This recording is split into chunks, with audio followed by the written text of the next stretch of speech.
to the flag of the United States of America, and to the republic for which it stands, one nation, under God, indivisible, with liberty and justice for all. Could we have a sunshine announcement, please, Cam?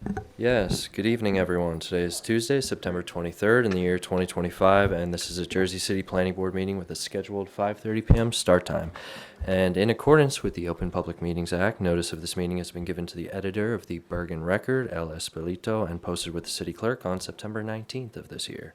This meeting was also posted on the Jersey City Division of City Planning webpage, and all distribution materials made available to the board were published and made available to the public.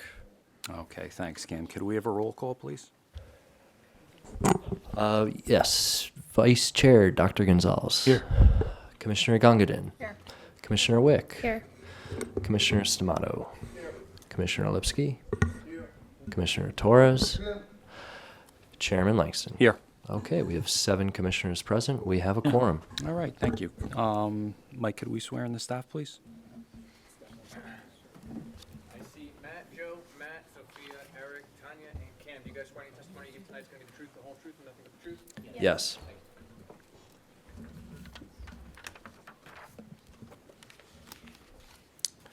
And for the record, we've marked the sunshine announcement as B1 into evidence.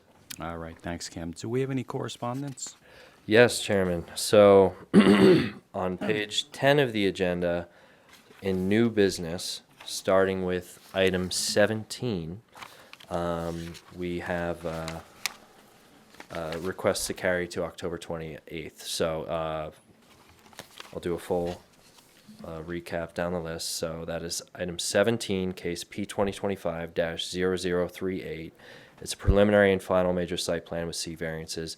The address is 427 Bergen Avenue, and they've requested to carry with preservation of notice to October 28th. Next, item 18 on the agenda, case P2024-0111. It's a minor subdivision with C variances. Address is 86 to 92 Ocean Avenue. They have requested to carry with preservation of notice to October 28th. 19, case P2024-0112. This is a minor site plan. Address is 90 Ocean Avenue. They've requested to carry with preservation of notice to October 28th of this year. Item 20, case P2024-0113. Another minor site plan. Address is 86 Ocean Avenue, and they've requested to carry with preservation of notice to October 28th. And then the last item on the agenda, item 21, it's case P2025-0091. It's a minor site plan at 69 Lake Street, and they've requested to carry with preservation of notice to October 28th. And that concludes correspondence. All right, thank you, Cam. So, I am going to jump ahead just briefly. We have one commissioner that's still in the back room. He's got some business to do, so I just want to get ahead and do a couple new business items that are real quick. I'm going to call item 9 is the review and discussion of certified artist Alex Matametti, Patricia Drew, Juan Nieves, Srinath. I got nothing. Vadapalli. All right, formal action may be taken. Yeah. Okay, so the Artist Certification Board qualified the 4 artists before the Planning Board tonight under criterias 1, 2, 3, 4, and 5 as meeting the qualifications to become eligible for the artist housing in Jersey City, and planning staff agrees and finds them to be suitable for the housing, and we recommend approval. All right, thank you, Cam. Does anybody have any questions? No. Yeah, go ahead, Ed. I was just wondering if the artist Don Juan Nieves, is he present here today? Mr. Nieves, ¿cómo estás? Muy bien. It's an honor to see your application on this portal when I opened it up. You opened up my heart today, and today I had a lot of things going on. What you're representing in this community, and you want to bring it to Jersey City, it's a very important thing. I would like to say for the record, I am also a part of was a part of a folkloric group in Jersey City. Started in Jersey City, and it's one of the biggest ones in the East Coast. Fellow commissioners, he plays a 12-string guitar called the cuatro. It's the national instrument of Puerto Rico. He teaches, and if I'm not mistaken, tú lo haces también. You make them? Or? No. Okay. When I'm taking, classes. You're going to take the classes. Okay, my brother. Un placer. Thank you for picking Jersey City. Thank you for making this your home here. It's going to be an honor for our community, and I started reaching out to people already. So we need to get in touch. Just to say, Christopher Columbus Drive in Jersey City. You'll remember this, Louis Movers. Louis Movers. Go over there Saturday. Bring your cuatro. They're going to have roast pig. There's a young man over there that can play a cuatro that's going to surprise you. They're in Jersey City, my brother, and they're looking for more guys like you to be here with us. Thank you, Mr. Juan. Un placer. Gracias.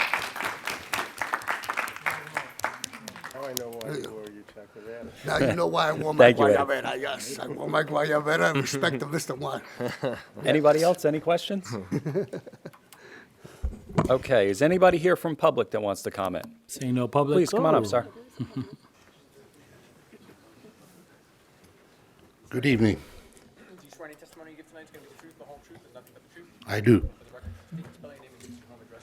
Mike Kulowski, Kulowski, 225 Liberty. Good evening, sir. We have 3 minutes for you. I'm recommending that Mr. Nieves be granted this application because we need it will enhance our cultural life here in Jersey City, and we have large Latino community, but it's also go beyond the community, and this will enhance the image and knowledge of our city outside of our borders. Thank you. Okay, thank you. Is anybody else here from public that wants to comment? Seeing no public, I move to close. Second. All right, motion is made and seconded. Public is closed. We already have Cam's recommendation, so I'll entertain a motion. Mr. Chair, I'd like to make a motion to accept and approve the review and discussion of a certified artist, Alex Motametti, Patricia Drew, Juan Nieves, and Srinath Vadapalli, and send to City Council for formal adoption with a favorable recommendation. Second. Okay, motion is made and seconded for approval. Vice Chair Dr. Gonzalez. Aye. Commissioner Gungadin. Aye. Congratulations to all. Commissioner Wick. Congratulations. Aye. Commissioner Stamato. Congratulations. Aye. Commissioner Lipsky. Señor Nieves, bienvenido y sigue bien. I vote aye. Commissioner Torres. You guys know I got a big eye on this one, so I vote aye. And for all of them, all the artists were outstanding. Commissioner Patel. Aye. And Chairman Langston. Aye. Motion carries. All in favor. And Cam, let the record show Commissioner Patel was not in the room for the entire discussion. So, Mike, if we could strike that vote, please. Yeah. Okay. Thank you. Good call. But let's have the record now show that Commissioner Patel is at the dais and is eligible to vote and comment from here on out. Thank you. So that's 7 in favor. Okay, thank you, Cam. All right, so let's go back to item A, is case P2025-0071, is the preliminary and final major site plan with C variances for 829 Bergen Avenue. Happened? Oh. This was carried from July 15th and August 26th with preservation of notice and testimony taken. Council, just give us 1 second until Commissioner Torres gets back up here.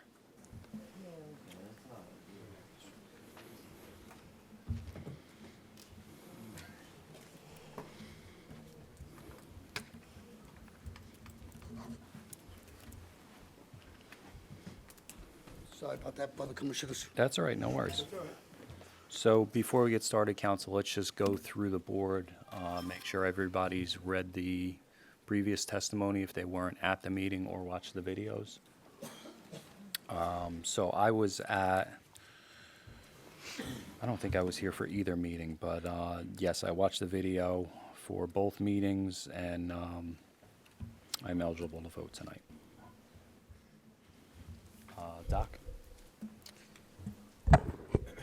I was present as well, except for one of them, I think. Do you have the date? I don't think you were here for the 26th. For the 22nd, Yeah, yeah. let me And I pull did, the, I did see the video. Let me pull the dates up.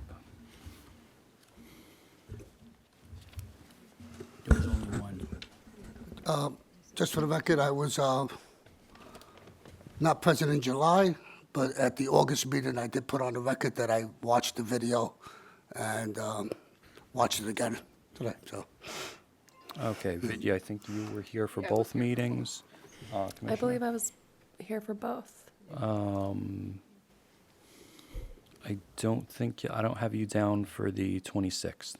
And I did watch the video and read the transcript for the 8/26. Okay. And Commissioner Stamato, I have at both meetings. You get a gold star tonight, Pat. And Commissioner Lipsky, I believe you were at both also, so 2 gold stars tonight. 3 gold stars, including Vidya. Thank you, guys. All right, council, go ahead. And I'm sorry, I skipped Bobbin. You were here for one of them, so did you have a chance to watch the video for the meeting on the 26th? Okay, excellent. All right. All right, thank you, councils. Okay, thank you. For the record, Charles Harrington of Connell Foley on behalf of the applicant. Yes, at the last meeting, we completed our presentation. There was some public comment and some discussion, and we had adjourned to tonight. In the meantime, we did make a change to the plan. There was an issue that was brought up with regard to a possible building code issue and the distance from our building on the ground floor to the egress stairs next door at the Coptic Church. Our professionals have been going back and forth to discuss the issues, and we are still discussing an access agreement for the demolition, which is not an issue for this board, but we're very close to. We hope to be very close to getting that completed, but we still have devil's in the details, right? So, what I'd like to do tonight then is to have our architect come up and walk the board through what we are proposing, and there are a few items that their consulting engineer asked for us to state on the record to clarify what they discussed. So give that to the benefit of the board. And with that said, I want to bring Mr. O'Mara up. Mr. O'Mara was not present at the last hearing, but he's the architect of record. He was out of the country in late August. So, council, the way I recall, when we adjourned on August 26th, there was a potential question regarding the window well on the north side of the building. That's obviously what you're discussing here. Are we limiting testimony just to what change has been made with respect to that portion of the plan? Yes, it'd be limited to that and to the representations and the discussions that Mr. O'Mara had with their consulting engineer. And Mr. O'Mara, before we swear you in, do you know if that individual is here tonight? I noticed that a lot of the potential people are not here that were here. Yes, he's here in the audience. Okay. All right.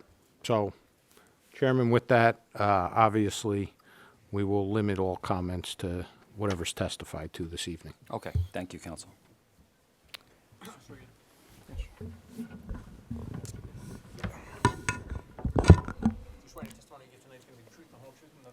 I do. Sure. Ahmed Emara, last name Emara. Mr. Omar, good evening. I know we've qualified you numerous times. Your license is current and in good standing tonight? It is. Okay, thank you. You're qualified. Cam, do we have another microphone for Mr. Harrington?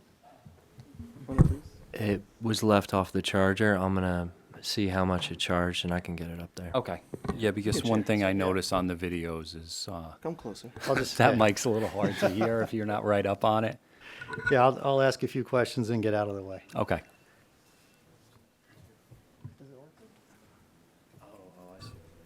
Oh, okay. The cordless mic, though. Yeah. Okay, so, Fine. oh, there you go. It's Mr. Microphone. So,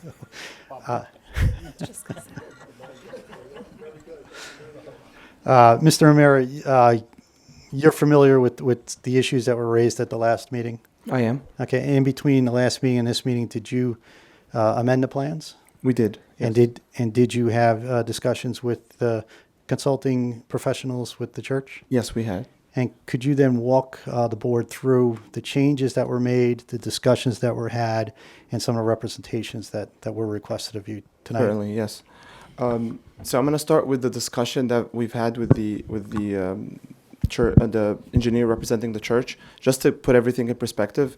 The main concern, and I respect it and totally understand it, the main concern isn't about the building and what's happening in the building. It's really about what's happening at the perimeter of our building facing their building. So that's the main concern, what windows are going to be facing the church's property and how those windows are going to affect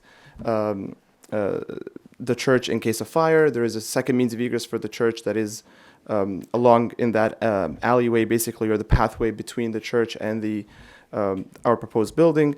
The entirety of the stair and the pathways on the church's property. We are building the entirety of our project within our property, but there, nevertheless, we've had some discussions about this, and they've asked me to testify today specifically to agreeing to fire rating the windows on the second and third floors on the return wall, which I will show in a second, but I just wanted to put that on the record, as well as showing a 1-inch seismic gap on the property line on our side of the building, of the project.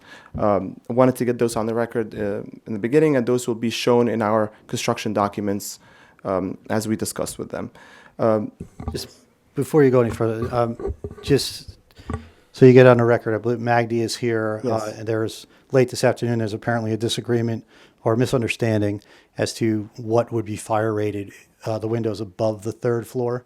But we are representing that we will fire rate the second and third floor. Correct. Okay. Yes, and that's what we had discussed, and we had agreed to in an email. There may be a misunderstanding of language of he's saying all, I'm saying it's second and third. How many We have to- windows? Two windows, and I'll show them in the plan right now. I'll show the location of those windows in the plan. Let's do it. So we're So let's talking do about it, two yes. windows on the second and third floor, one so- window on each floor? Yeah, so I'll quickly show what's happening on the first floor just so everybody understands what's going on. I'll zoom in right here. Previously, our building was going basically straight here, and then we had a small window well that was in here, and we had windows in it, and those windows provided light and air into the office space, into both offices, this office, and the window well basically ended right here. In an attempt to basically work with our neighbors here and provide a safe environment, further egress condition, we've basically elongated our setback and a well basically to be about 29 5 inches. We've eliminated all the windows on the ground floor, and we have not proposed a fence along the property line, and that's something that we can accommodate in terms of if they have a lot of traffic on egress, they could actually walk on the property. If that's something that they oppose to and they would like for us to put a fence on the property, I'd like to get on the record as well. We have no issue of putting a fence right there. That's not something that we have an issue with. Either way, there is no windows in the building, and there is nothing that we would be doing in that area. This is the first floor condition. The second So floor, that's at grade, that window well? that is at grade, correct. Yes. And essentially, it's your testimony that the length of that window well, front to back, along the lot, has essentially doubled from, say, 15 to 29, I think it may have 5 more than inches. doubled, but yes, it's 29 5 inches. and there were two windows located on the north and south side of There were that. two windows, one that is perpendicular to the property and one that's parallel to the property, and both have been eliminated On the ground, or on the ground first? floor.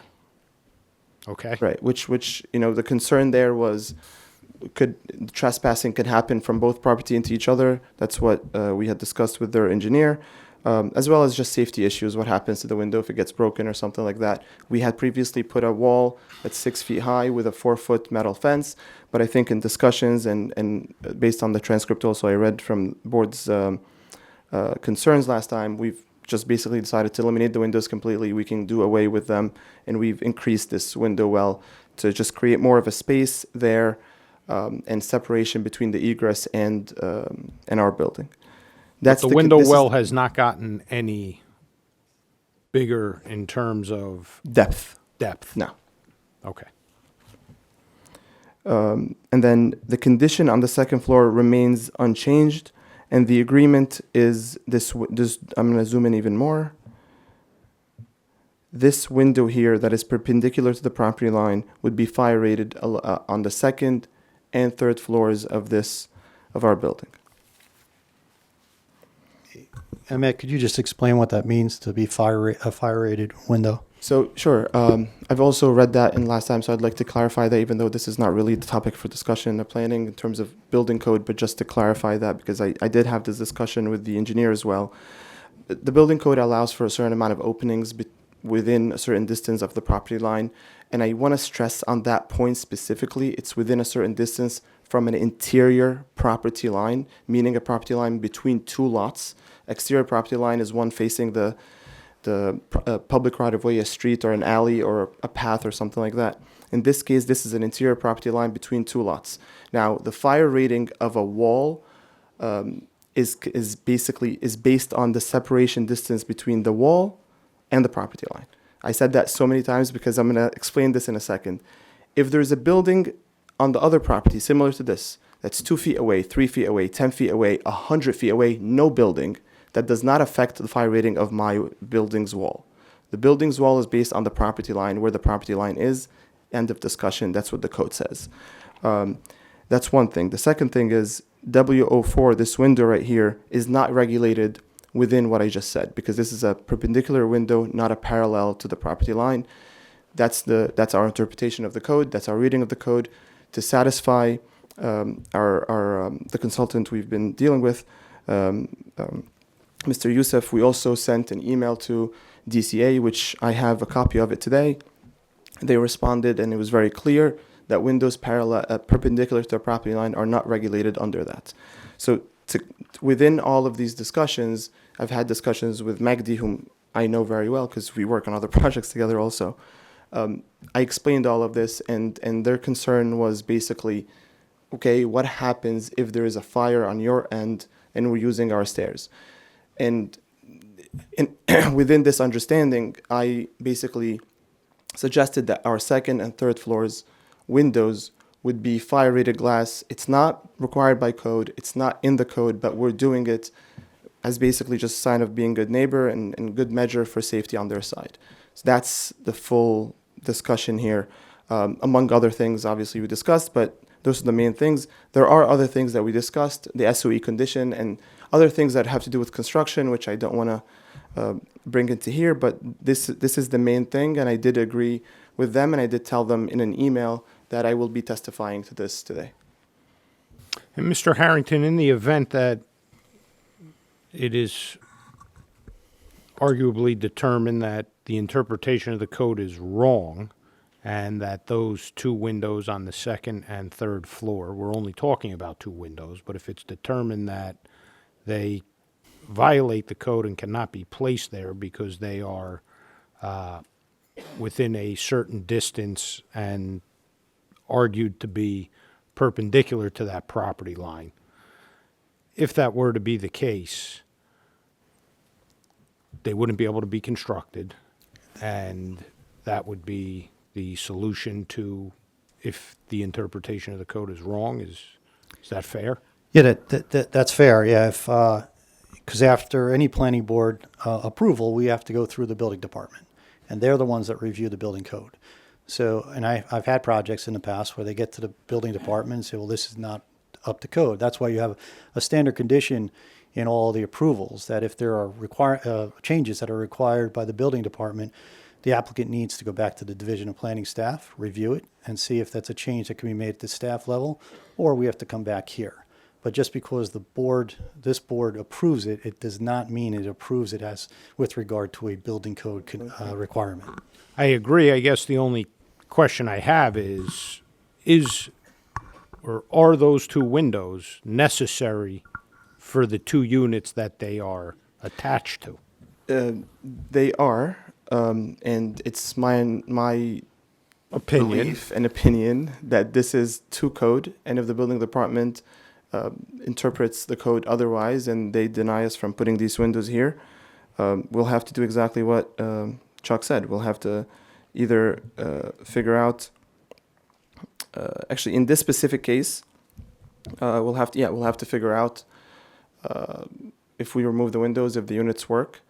And if they don't, we'll come back to planning. If planning says this is a planning level, or we can talk about this right now. If we were to remove these, would you want us to come back here, or is this something that staff can sign off on? Also, before we even get into that, I'm just pointing out that if there is a question about the code, it's not for this board, Right. right? But sometimes when there's a question about the code and everybody takes a position and then the approving authority says, well, we don't agree with your position, you're going to have to deal with it. Yeah. Is it something that you can deal with, or is it something that's going to be problematic for you because you need this window It's something to that I have can that deal with. unit? That was the It's question. something that I can deal with. Okay. Okay, and just for the record, the W05 windows are not fire rated, correct? No. And according to code, they're far enough away from Correct. that yes. fire escape that they don't Yeah. have to be fire rated. Correct. Okay. It's not to go into it, but the code says just the actual language is protected, and it's sprinklered. Then you don't have to protect it. The building is sprinklered. The wall that the windows are within is a fire-rated wall because it's within a certain distance from the property line. Okay. Is that true for the W04 window further down in that unit as well? Yes. So, All windows within. All windows within the wall that's within 15 feet of this property line would be fire. The wall itself is fire rated. The windows are unprotected. The building is sprinklered. so if we move south, or I'm sorry, east on the plan, East is this way, right? I'm sorry, west. Okay, so the other way. Okay.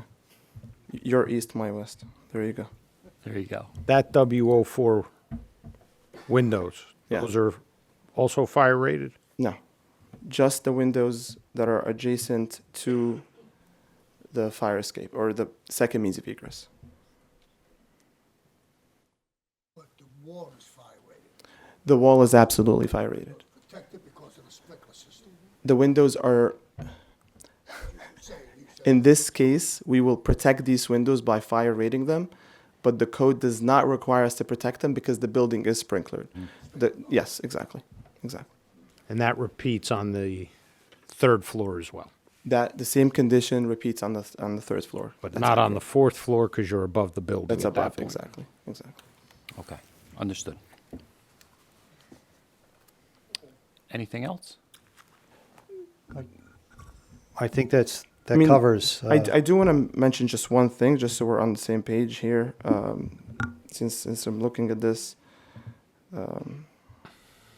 that the ground floor now has no windows. No, that's not what I want to do. Okay. The ground floor now has. Sorry. The ground floor now has no windows along this entire run, basically against the church's property line. We do have this setback now that allows for the egress. Again, the fence is something that we're happy to put in or take out. That's something that we can discuss. But we've now basically eliminated all the windows. We've had windows into the business center in the back, which is eliminated. The windows are in the offices are eliminated. This entire wall is a fire-rated wall along the entire height of it, all the way to the 11th floor. That's it. Okay, thank you, Mr. Moore. Any questions, anyone? No. Okay, thank you, sir. Okay, that's Counsel, all we have for tonight. Okay. So Chairman, you'll recall that we allowed the public to comment at the end of the last hearing. There were a lot of people from the public that were here, so we heard probably 2.5 hours of public comment. So we have new testimony with respect to the 2 fire-rated windows and the enlarging of the window well. So we need to open it to public, but it is only to talk about and comment about these 2 windows and the length of that window well. We don't need, and we're not going to allow people to repeat any of their prior comments or comments that should have been made about the other portions of the project. It's going to be limited to the new testimony that was presented here this evening. And I apologize, I forget the gentleman's name, but I think it is only fair that we bring up the gentleman that we've been, or the witness has been stating he's been speaking to, and have him give his comments. Swearing testimony you give tonight is going to be the truth, the whole truth, and nothing but the truth? Yes, I do. Magdi Youssef, Magdy, Youssef, Youssef. Mr. Youssef, good evening. Go ahead, counsel. So, Mr. Youssef, you've heard the comments, obviously, of the applicant's architect. Does that, I guess, is it accurate? Are there things that you feel you disagree with? So we have been working since the last meeting together, and we really appreciate that the changes in the first floor, and we accept the jog in, but I'm not sure if it's going to be usable to the church or not, because the elevation of the first floor is not matching the grade, might be tripping and hazards too.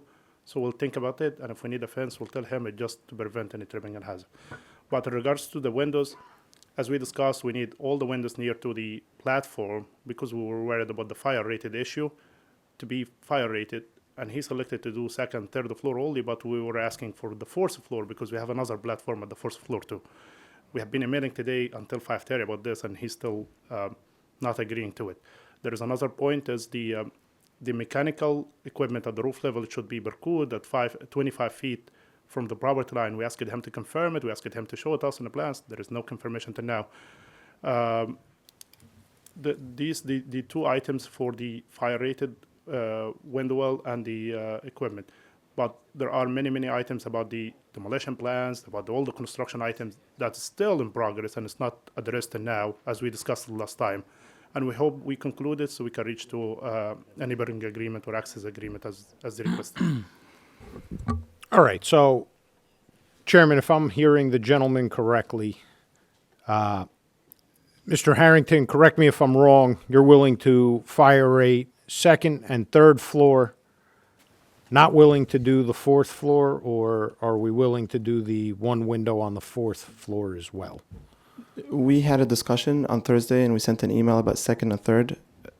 I got an email today from him. He's right, about 5:30 or so, whatever it is. Right. Asking for the fourth floor. Right. No problem at all. We'll add the fourth floor. It's next to the platform, if that's the case. It's one more Simple. window isn't going Simple. to do anything. Okay. And then just because Magdi's asked about the... Oh, no, it's not here. 1 second.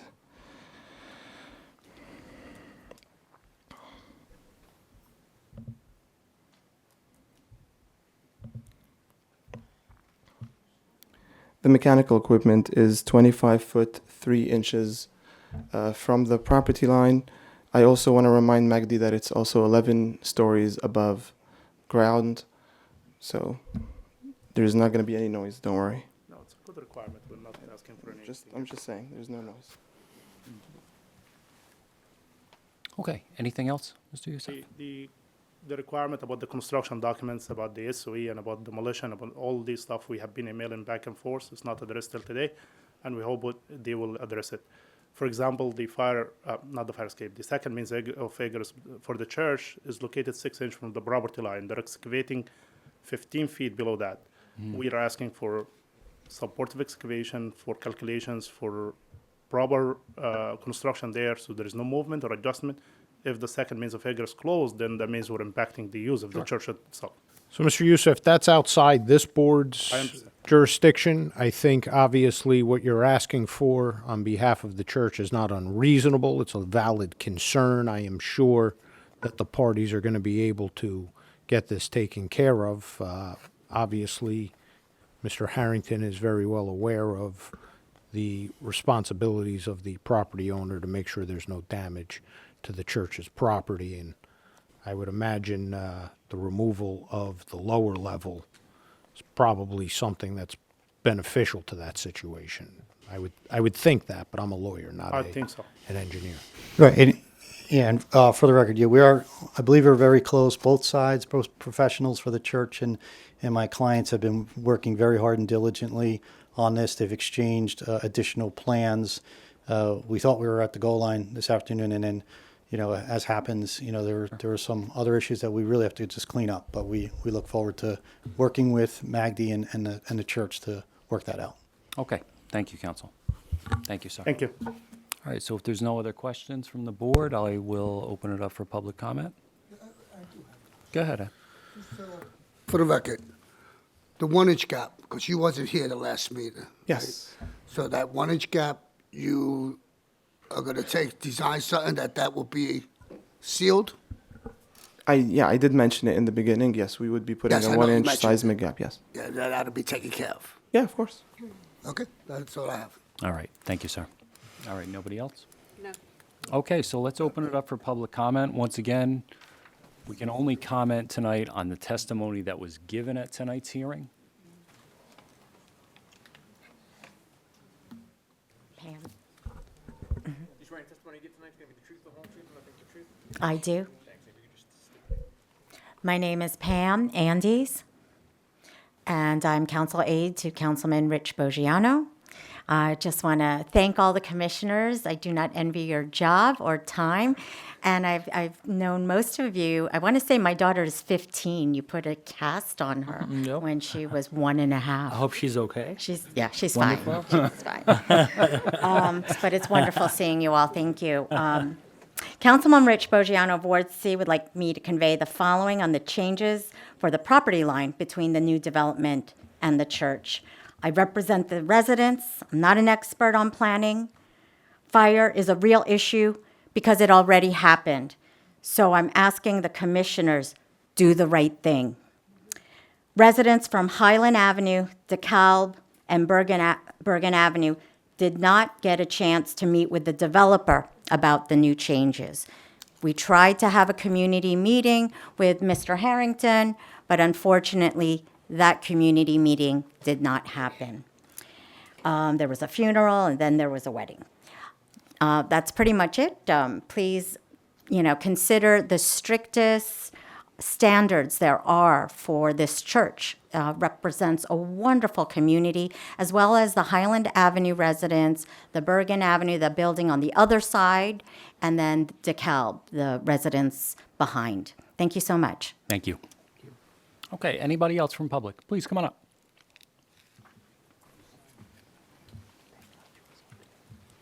You swear any testimony you give tonight is gonna be the truth, the whole truth, and nothing but the truth? Yes, I do. And for the record, can you state your name and give us your home address, please? Fadi Habil, Fadyhabeel, 117 West Newell Avenue, Rutherford, New Jersey, zip code 07070. Good evening, sir. We have 3 minutes for you. Good evening. I am a churchgoer. I've been going St. George for the last 15 years.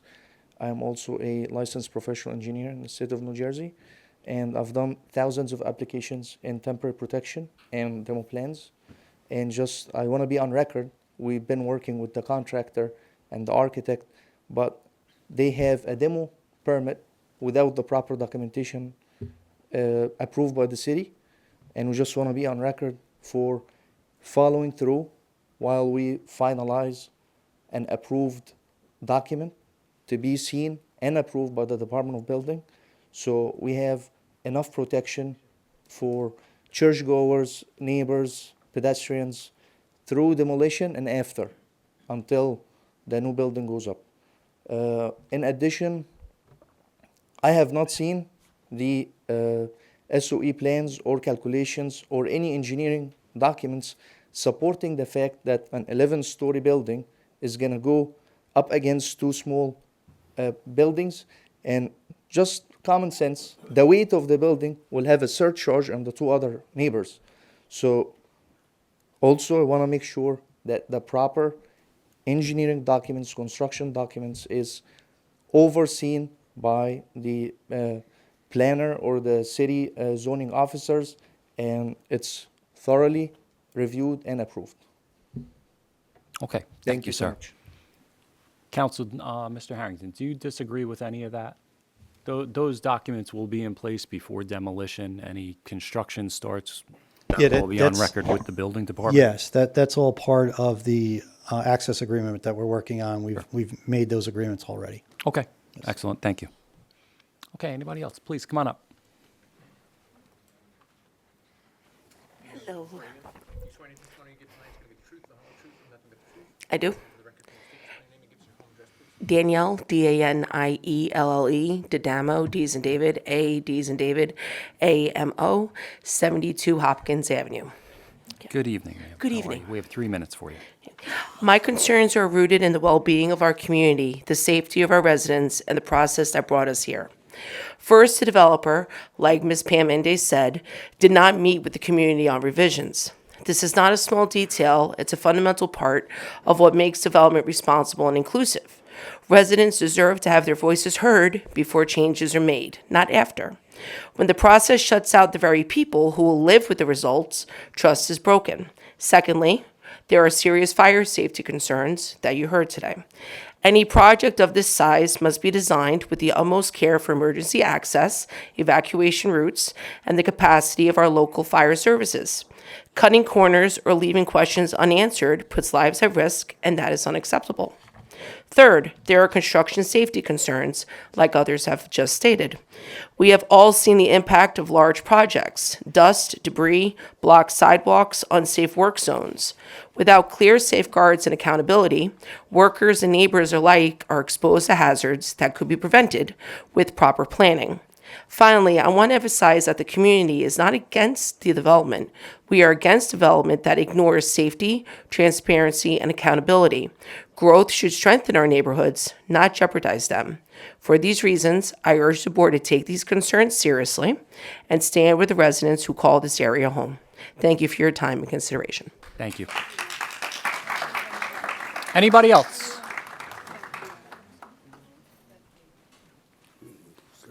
Whose laptop is this? That's the architect's. I close it. You can put on top too, whatever you want. Sure. KULOWSKI, Mike. Good evening, sir. Once again, we have 3 minutes for you. Yes, there was no due diligence again after weeks this case being before this board. Nobody, and I found a reason, I think, because I suspect there is a money laundering involved in this case. Now, what I found, I had a picture of the... Sir, we're limiting comments to the testimony that we heard tonight. I didn't Yes. hear anything in the testimony tonight about money laundering.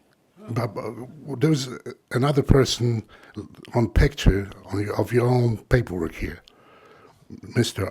ARVINDER Minhas Okay, of did he Monroe, have New Jersey, and he's did he listed have as anything- owner Did on he the have picture any- number 387, and he's not listed in the paperwork of Did he have ownership. anything to do with the testimony that we heard tonight? Yes.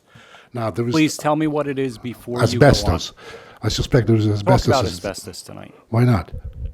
because It's a safety issue. that was brought up at other meetings. That's a demolition issue. Okay. That's not a planning board issue. It's not No, a it wasn't. zoning issue. No, it wasn't addressed on the Oh, it previous absolutely was. Well, not. It was brought up, and it's a building department issue. Okay, So but we're another limiting thing, the found- testimony to what was discussed tonight. Another thing that With all due Mr. respect, we did not talk about money laundering. You're bringing a money laundering charge here. That's obviously not the purview of this board. Yeah, but it's called due diligence, right, on part of the board. It's called for a reason, due diligence. No, sir. let's move on Okay, to. foundation, there's no way the demolition can be done and construction Sir, without. we were talking about damaging- 2 fire-rated windows and the expansion of the well, Yeah, sir. but it's a wild goose chase. Mr. Harrington sends us in the wrong direction. There's a big picture, like asbestos. Sir, address the comments. Okay. If you have questions or comments about what was testified. Yes, the traffic study is a fraud, Again, total Again, the fraud. traffic study was not discussed Not tonight, sir. discussed. You did make public comments on all these things at the last meeting. Okay, I haven't done about storm drain. We haven't discussed storm drains tonight. Okay, but it's. has Sir, to do you be have any addressed. comments or Anything- questions regarding the 3 fire-rated windows and the size of the window well? I would like to address the safety mitigation plan, which is not in place by design. So I request that before a developer is allowed to proceed, would have to put a deposit and insurance to make sure that asbestos is removed properly. Because Okay. I caught Mr. Harrington dumping asbestos at 3224 Not catch Kennedy. Mr. Harrington doing any such thing. I did, 3224 Kennedy. Mr. Harrington was out there dumping He asbestos? was That's involved in what you're dumping stating, asbestos, sir? including Sir. Mr. Minhas, whom I Sir. caught Sir, at 3224 Kennedy. sir, please do not say the types of things that you're saying about individuals, okay? Unless you have some significant evidence of what you're I throwing do. out there, these things are actionable, sir. I just want you to understand this. Yes. Okay. Let's talk about the testimony that was here this evening, not That- Mr. Harrington, please. Counsel, that was your time, sir. Thank you. Anybody else from public? Anybody else from Seeing no public? more public, I move to close the public. Okay, motion is made and seconded. Public is closed. Matt, we're up to you. So planning staff had a chance to review the revisions made by Mr. Amara to the plans, and, the changes still, hold to the fundamentally sound planning principles that the original proposal presented, and seem, I'm not a building code expert, and this is not a board that adjudicates building code, but there seems to be a good faith response to the concerns of the church. Planning staff just asks that the applicant agree to the 7 conditions laid out in the memo dated June 5th, 2025. The applicant would agree to those conditions, and just for the record, not dumping any asbestos, Jersey City or otherwise. I'm not going to discuss that because. Oh, yeah, we want that on record. Yeah, there you go. Just for the record, I'm not dumping asbestos in New Jersey City or anywhere otherwise. I'm not sure where he gets all these comments, but, Sir, Thank you, sir. stop. and just, I did want to note, with regard to the community meeting, and just for so the board knows, with the efforts we did make efforts to meet with the community again, as part of a timeline. The last meeting was August 26th, the Tuesday before Labor Day weekend. Councilman Boggiano's office reached out to me. Actually, he reached out to me and asked me to contact Ms. Andes to set up a meeting. I advised that we're not ready yet because we weren't sure what changes we were making. So after the week after Labor Day weekend, I reached out to Ms. Andes later in the week, said we have some changes. Let's set up a meeting. She reached out to the church, so it was she was taking the lead on that. That was a Thursday or Friday. We agreed, let's try it the week of the 11th, because the following week there were conflicts with council meetings and planning board meetings. And I proposed the dates of the 15th, the 17th, and the 18th.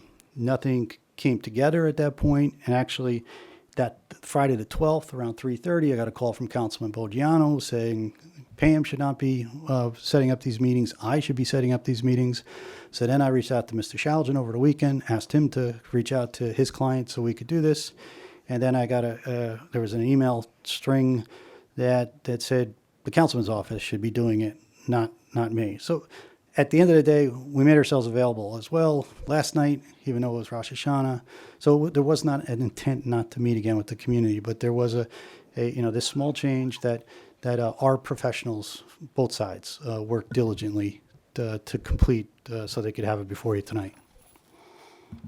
Okay, thank you, Council. Matt, not to cut you off, I do have a couple other conditions I want to discuss tonight. Certainly. So at the last hearing, Commissioner Torres spoke about the 1-inch gap and wants that closed up. Council, can we add a condition that that's taken care of? Yes. Okay.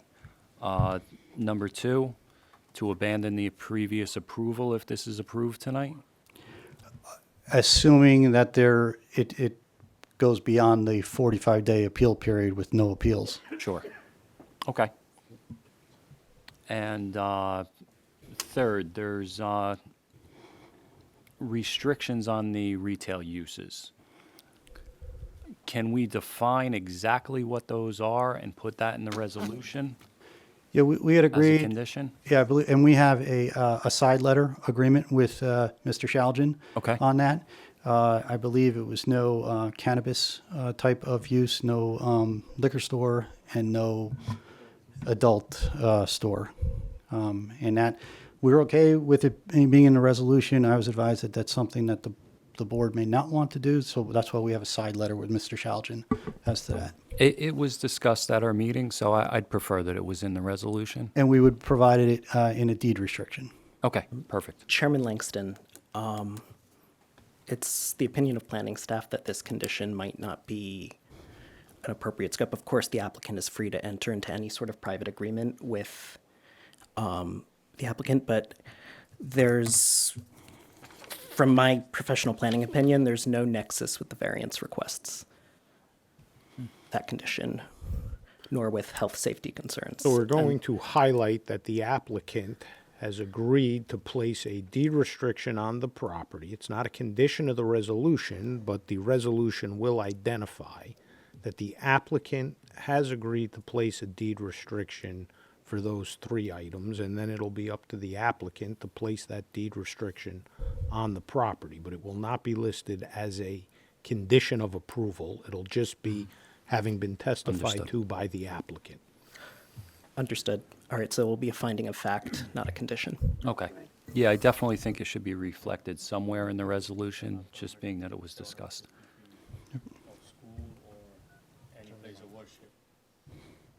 Liquor stores are not permitted within a place of worship or a school within 750 feet.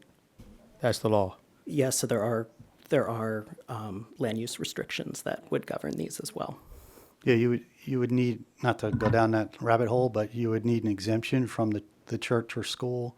But we are representing affirmatively here that we'll put that deed restriction in place. Okay, thank you, Mr. Harrington. Matt wasn't done. That's all I have. With that, Go ahead, staff Matt. recommends approval of conditions, including the seismic gap condition and the approval abandonment conditions proposed by Chairman Langston. Okay, thank you. Mr. Chair, I'd like to make a motion at this time to approve case P 2025-0071 as presented to our board tonight with the conditions stated. Second. Okay, we have a motion made and seconded for approval. Vice Chair Dr. Gonzalez. I appreciate the work that was done by the two parties. Trying to collaborate is what we like to see. I think that the variances requested are de minimis in this case, and I love that you really tried to work with the public and your church, the Coptic Church, that has deep-rooted spiritual connection to not only this community but to actual world religion. So I'm really happy that you were able to do that. I vote aye. Commissioner Stamato. Pat, if we could get you You gotta on turn your mic the on. microphone. Again, I would like to take this opportunity to thank you guys for working together, both with the community, along with the church and yourselves. I appreciate it, and I'm sure this board appreciates it. I vote aye. Commissioner Lipsky. No. Commissioner Torres. Okay. I want to just thank the public for coming out. the Coptic Church to coming out, having concern, and even for the developer, with all the meters and trying to make meters. I know it's very hard to do, but it's nice to see that in Jersey City that we keep trying to do this, trying to meet with the community and in all different areas. The fact that they're willing to work with each other, it's a thing, but something is going to get built on properties all over Jersey City, and sometimes people are not going to agree with it, but there was something that was going to be built there that was similar, and sometimes we don't like change, but we see that sometimes change does have a good to it. Neighborhoods do develop, and certain things start happening in that neighborhood that can be good. I hope that's what happens here. And with that, I'm going to vote aye. Commissioner Patel. I will aye. Commissioner Gangadin. So I just want to thank the public for coming out and speaking your concerns over the last two meetings. We have heard your concerns, and so is the developer in good faith as well, heard your concerns.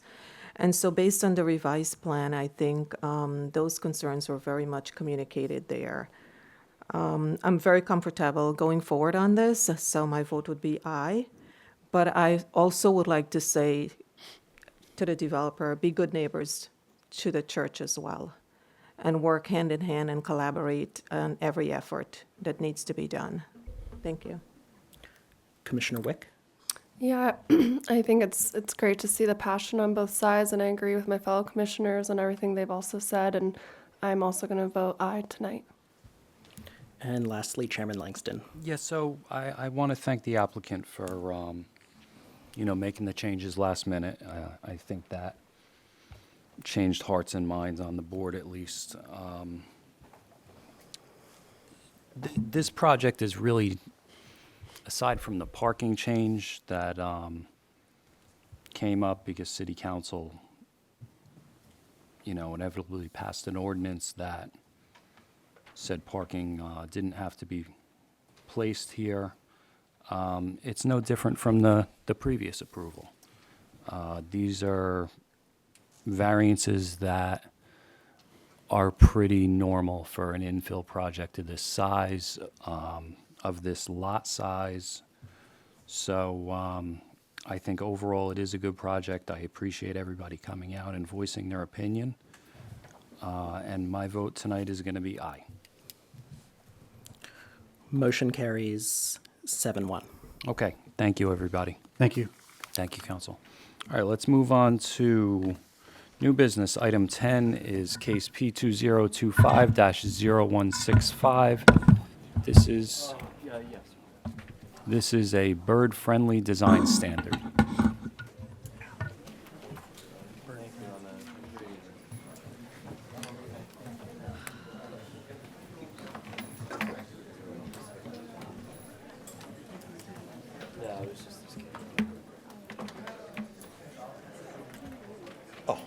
Mike, do we want to get your break in now while the room clears out?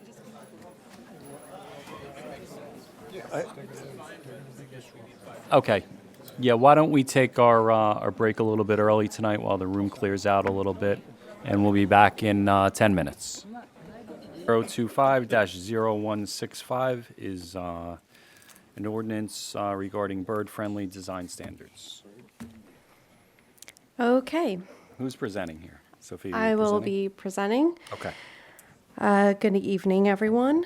So today we're looking at an amendment to the LDO concerning bird-friendly design standards. And to begin, I just want to give us some context. Glass collisions kill up to 1 billion birds per year in the United States, and this can happen for multiple reasons. Birds perceive reflected images in glass as literal objects and will collide into glass when it's reflecting food, shelter, or escape routes. Birds also do not register the same cues as humans when identifying glass, like window frames, and will attempt to fly through transparent windows in order to reach food, shelter, or escape. And finally, birds often fly through small gaps, such as spaces between leaves and branches, and in instances where glass has black space behind it, birds can mistake it for a cavity or a passage to fly through. And so every building does provide a potential threat for bird collisions. But due to the advances in glass technology and studies concerning bird collisions, designing bird-friendly buildings is possible, as shown on the examples on the screen. And so these bird-friendly design standards presented here today will guarantee that buildings from here on out will create a safer environment for our birds. So let's break it down. We are going to add 3 new definitions to our LDO. The first definition is threat factor, which is a number between 1 and 100, 1 being the least threatening and 100 being the most threatening. And this allows us to easily identify bird-friendly materials that are being proposed in any new development. Then we define bird-friendly material, which is a material with a threat factor equal to or less than 25. The American Bird Conservancy does have a database of these materials, as shown on the screen, which has a list of materials and their assigned threat factor, or an applicant can use the American Bird Conservancy's prescriptive rating criteria to calculate their own threat factor for a material that may not be listed on the database. Some examples of bird-friendly materials include windows with UV reflective patterns only seen by birds, windows with etched patterns, and windows that have a low reflection. And you can see all of these examples on the screens with their threat factors. Sophia, was this posted to the portal? No. So why don't we mark the presentation? We mark the notice as B1, Cam? Yes. So let's mark this as B2, I guess it's a slideshow? Yeah. Okay. So B2 is the slideshow. Okay. Thank you. So our last definition is bird hazard installations, which are structures that pose potential collision risks to birds. And these include building corners, where you can see in one corner and out the other. They include glass railings, rooftop gardens, and also pedestrian bridges. These are a couple of examples. And now let's get into the design standards themselves.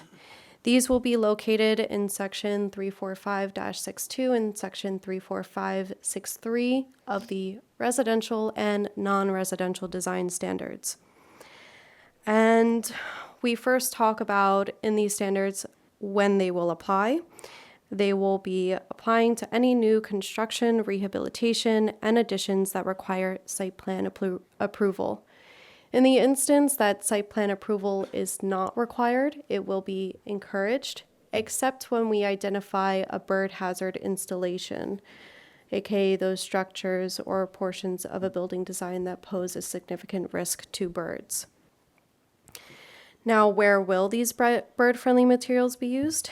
They will be used on all building facades from the ground level up to 100 feet above grade, and on all bird hazard installations. And finally, we do provide a reference and guidance section, which includes sources from the American Bird Conservancy and New York City's bird-friendly guidance document to help applicants comply with these standards. And that concludes my explanation of bird-friendly design standards. And before we move on to any questions or comments, I do want to leave off with a sense of why this matters so much. Birds are an essential part to our ecosystem. They do play significant roles such as maintaining insect populations and spreading seeds. Not only that, but they do have a cultural significance too. There are a lot of people in Jersey City who enjoy seeing their birds outside their backyards. There are groups of people who go out into our public spaces and observe these birds. You can see pictures of these birds from the Jersey City Birds Facebook group, where there are some birds that were spotted in Jersey City, shown here. So thank you. All right, thanks, Sophia. Couple questions, and this actually cleared some of it up for me. I didn't see this on the portal, so The the presentation presentation? that you just gave, yeah, I didn't see any of that on the portal, so I feel like I'm not prepared for this. I didn't see any of the design standard changes. The only thing I saw was the text Yes. that's being Okay. changed. So I don't doubt any of this. We've heard about bird strikes for years. The public started talking about it. Is there data to support this? Are there studies that have been done in the city that show? Sure, it's on. I'm sorry.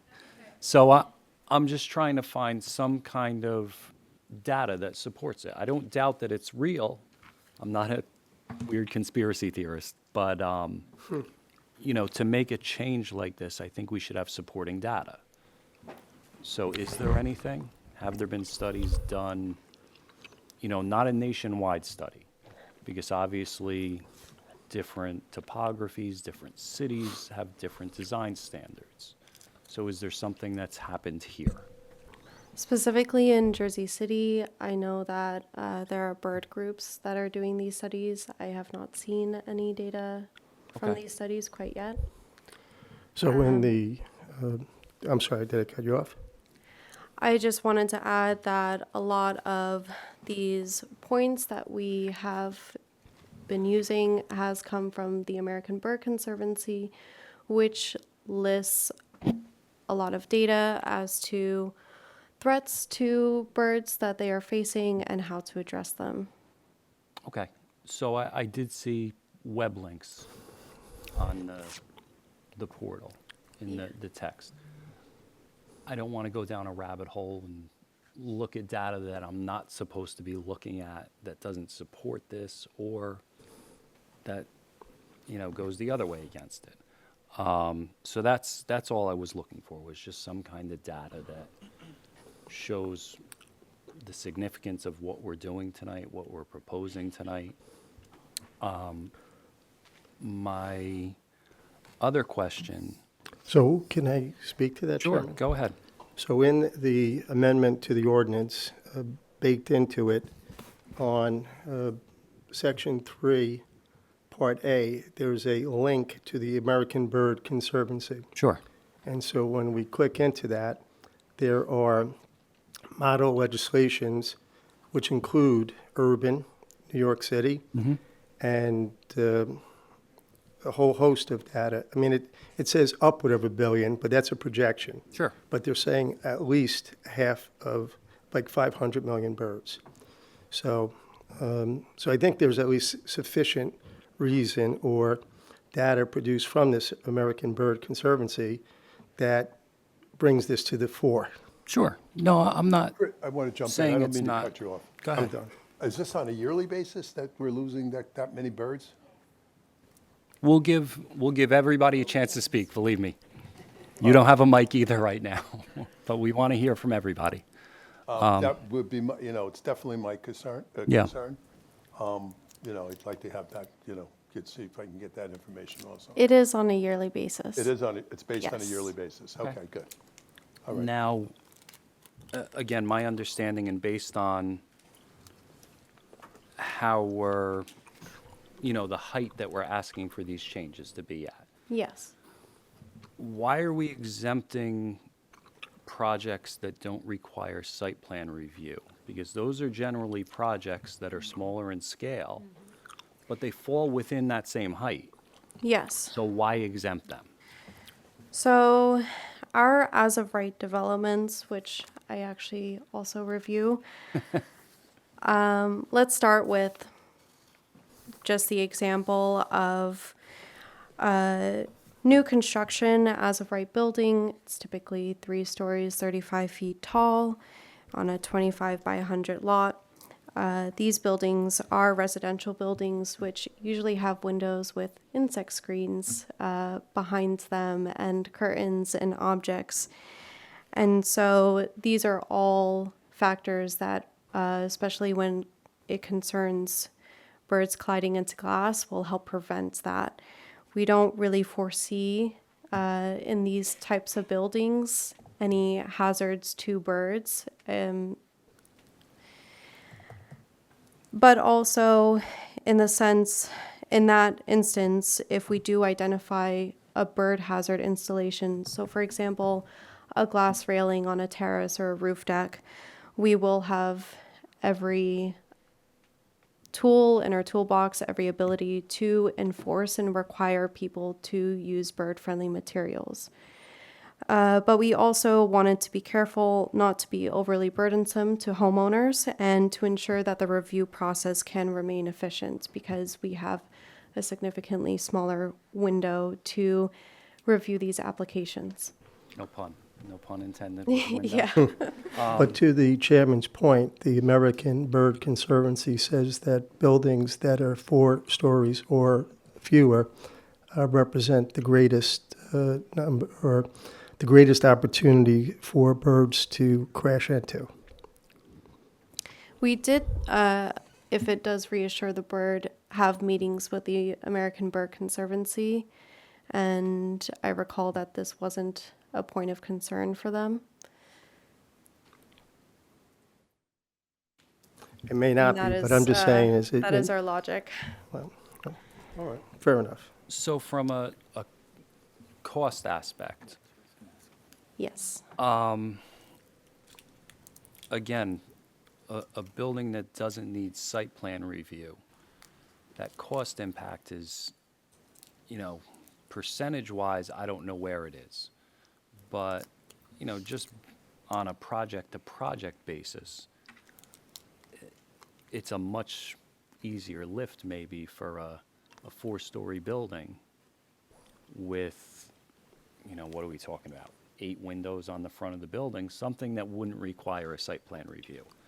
Typically, that's what you're talking about, right? Maybe 8 windows, plus maybe the back of the building.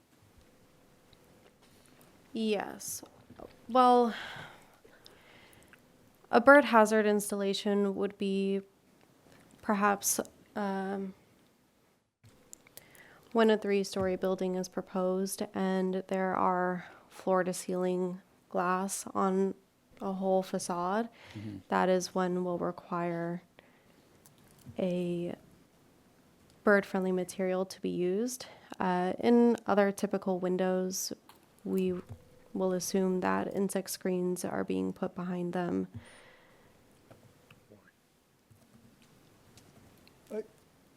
Yeah, I mean, if That answers the it's, question. not every window opens, right? On a 4-story building, do the windows on the top floor open to the point where they would need insect screens?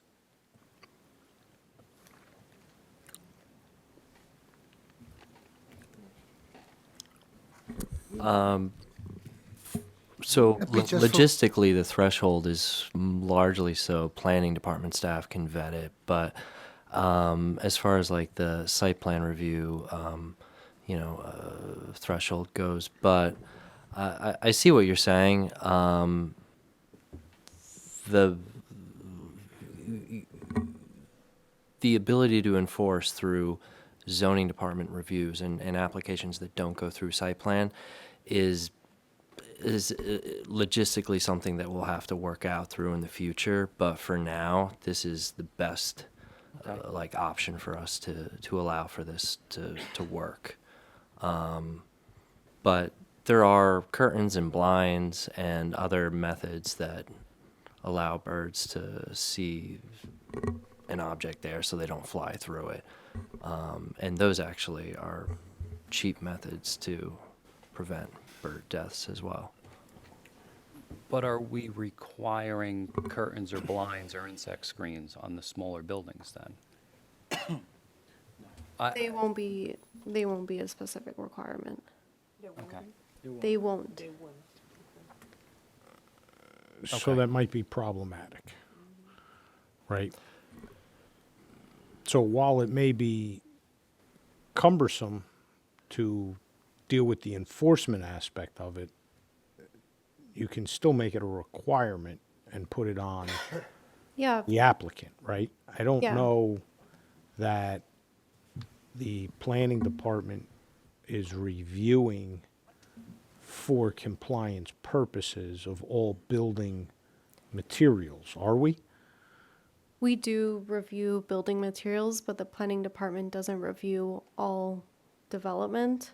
It's the zoning department that does that, and they take on both actually site plan applications after approval and any other development as of right. So a single-family house Yeah. goes to zoning and is reviewed for a single-family house? We also, just the same as construction or architectural plans presented here, we review the same.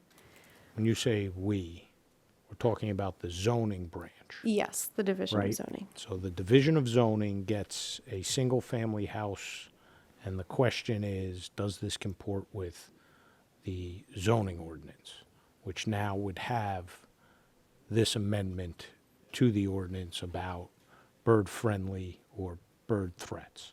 Yes.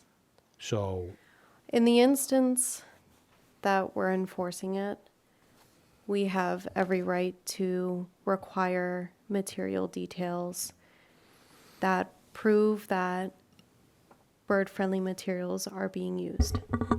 And we will ask that of the architect. And that will be what is required to move on with an approval.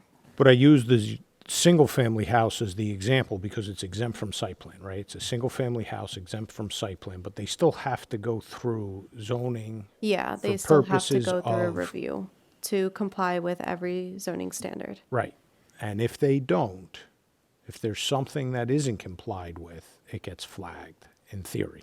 They are denied. Right. And they are given comments to address. They have to address all of those comments, and then they come back to us, and we make sure that they address everything that caused the denial, and if they do, they get approved. So I guess to the chairman's point and the other points of the commissioners, we're already reviewing it. Now we just would flag it for non-bird compliance, Yes. right? And then that would be a denial, and it would probably get complied with It has once it gets to. out there, right? Once it gets out to the public that you have this requirement that's new, right? So whenever there's something new implemented, all of a sudden, kind of like our preference to see balconies less than 4 inches, right? The rail of a balcony less than 4 inches. All of a sudden, everybody now is starting to get it, and they come up and they say, okay, the balcony railing is going to be less than 4 inches. Code's 4 inches, is going to be less than 4 inches. Because they know that that's something that we're looking at. So I think once it's implemented, the ordinance, once everybody understands that there's been a change and this is a new standard, the architects adjust to that, right? The homeowners adjust to that Yeah. and put that into their drawings, is all I'm saying. So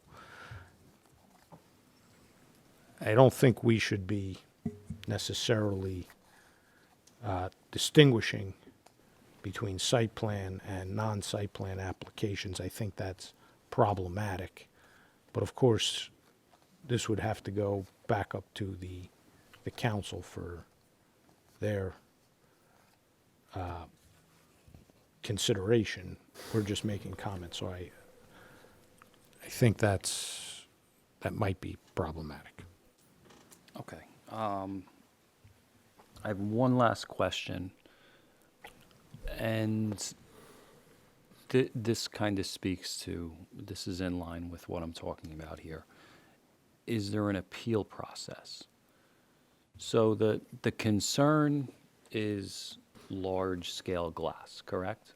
Yes. Okay, so let's say a larger building that requires site plan approval comes in and they don't have floor-to-ceiling glass. It's predominantly a brick building, smaller windows. They're still held to that same standard. Yes. It's an automatic, you're putting bird-safe glass on there. From 0 to 100 feet. Mm-hmm. And then from 100 feet above, it's not required unless it's a bird hazard installation. Okay. My I'm getting confused. personal opinion is, let's go all in. Okay. If we're gonna do bird friendly, there's projects that don't need site plan approval that fall into, obviously, 0 to 100 feet. So let's, I don't know if I want to make a floor amendment putting it in there, but I think my recommendation is, let's just do it all across the board, rather than just buildings with site plan reviews. Now, if there is an appeal process where, someone can say, well, we don't really fall under a bird hazard, well, that shouldn't be just for smaller scale projects. That should be for every project. So if I understand correctly, say we take out the applicability section and say I'm reviewing an as-of-right application in the Division of Zoning and it's denied because they're not using bird-friendly materials. Yes. They can appeal that denial. So there is Correct. that appeal process. That exists. It does exist. Yes. Okay, It's not frequently used, but it does exist. Who do they appeal that to? The zoning board. Okay. That would be an appeal of the zoning department's decision. It goes to the zoning board. It's a 72A appeal, if you want the reference. Thank God it doesn't come back to the. Can I get a clarification on something? I'm a bit Go ahead, Ed. confused. I won't lie. Me too. I'm a bit confused on just, I wish we had all this information prior to this meeting. Yeah, I just had that text. I didn't have any of the presentation. And, obviously we vote on what's presented to us. We don't go to outside websites. So, I wish we had this presentation in our package. I think I'm clear on obviously the utilization and why we're doing it. I'm a little unclear of the division of the, the plans that come before here and then that line, Sure. if that makes sense. Yeah, so no, that makes the sense. the site plan threshold was in there because it made it a more palatable and easier task for the department to handle and review. Now when you make it everything, it encompasses a lot more, and it But doesn't that it make can be an done. eas- The board can certainly make that amendment right now. They can nix that language if they want. But doesn't that make it an easier lift for staff? Just to across the board say everything needs this now, from 0 to 100 feet? It would incorporate I don't think it would multiple make a departments. difference with or without. I don't think it makes a difference. In that terms of sense, what? The effort. It would, in either division, in city planning or zoning, it would not make a difference if there is this applicability section in there and if it's not. We all both do the same thing when we review architectural plans, and we all have the capability of doing it. So just for everybody's edification, whenever plans are submitted, whether a site plan or a permitted use with a C variance, which comes before this board, or a site plan with D variances that go before the zoning board, those plans obviously all get reviewed.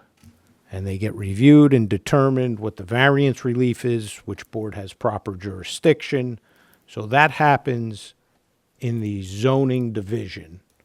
Right. Right? So the zoning division says, okay, you need to go either to the planning board or to the zoning board, and here's why. But then, in addition to that, the zoning division is saying, you don't have to go to either board. You can get building permits. You have to go to the building department. In order to make that determination, there has to be a full review of the plan submitted to determine, is a site plan necessary? Are variances required? Does this comport with all of the requirements of the land development ordinance here in the city? If we add this to that ordinance, this being the bird-friendly requirement, that's another item that has to be looked at in those plans when they come in.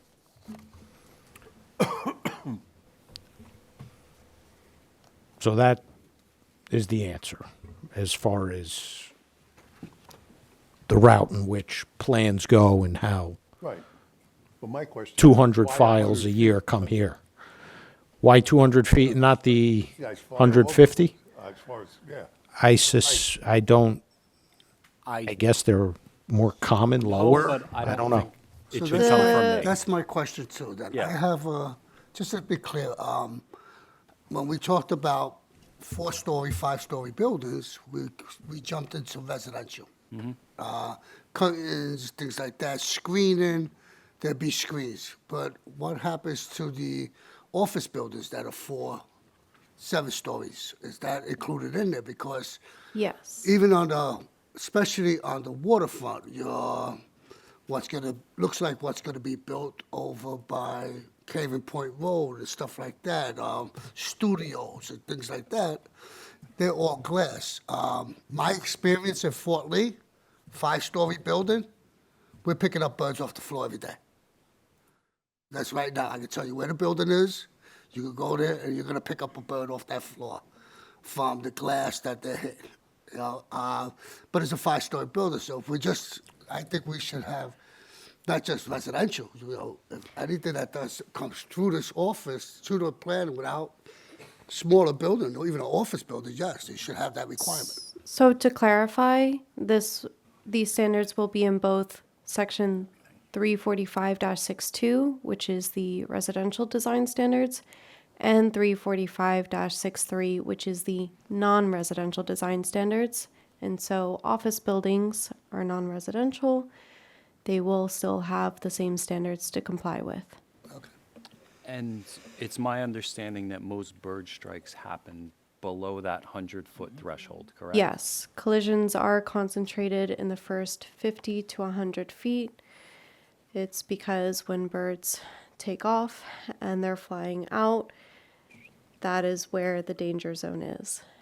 Okay, is there a percentage that happens above 100 feet? I do not have that data with me. Okay. I do not know. I would like to see that, Mr. Chair, see what that percentage would be, because if anything, to cover ourselves. Well, how, You know, I If would like I- to see it go up. If I can quickly explain, the 100 feet is what is recommended from model ordinances and the American Bird Conservancy, and so that is how we have modeled this amendment to be. All right. Now, what about a cost factor to put this bird, whatever it is, bird control, or bird protection? It does come at a minimal cost. Yeah, it's less than 1%. Okay. 1% of what? The total cost of the construction of the building. It's still a big number. Wait a minute. 1%. Oh, it varies too. I know whether you use parachute cord or tempera paint or, Who's this, the bird? He's got a parachute?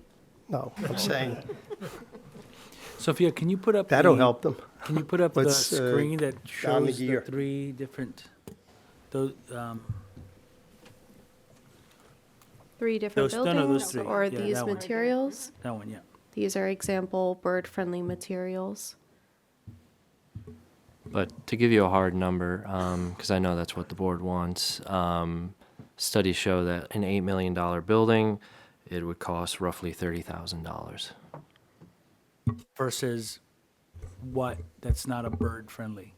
Versus just regular windows that would, so it would be an $8 million building, and then you're adding another $30,000 to it. So here's kind of I'm sorry, Mr. Chair.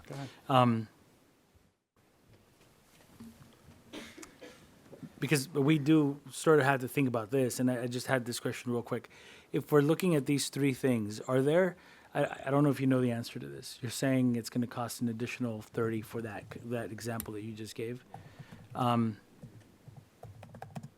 design of this, does it look different? Is it a huge difference from what people wouldn't really know? No, you Oh. wouldn't even know. Yeah, for example, if you're using if you want to put up the image.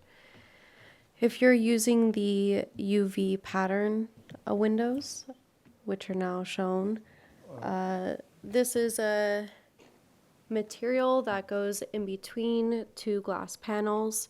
It is shown as blue for birds, but it is not seen as blue for humans because it's using UV material.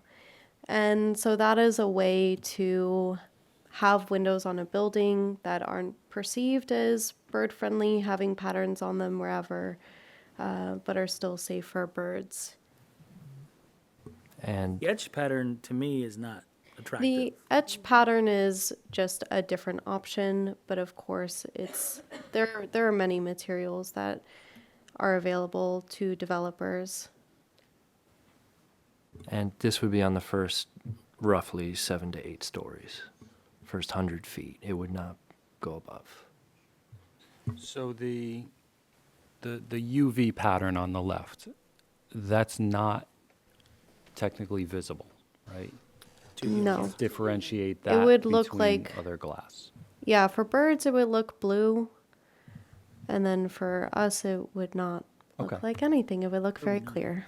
So how is that identified by the inspector that has to go inspect that building now? Is there a UA listing that's stamped somewhere on that window?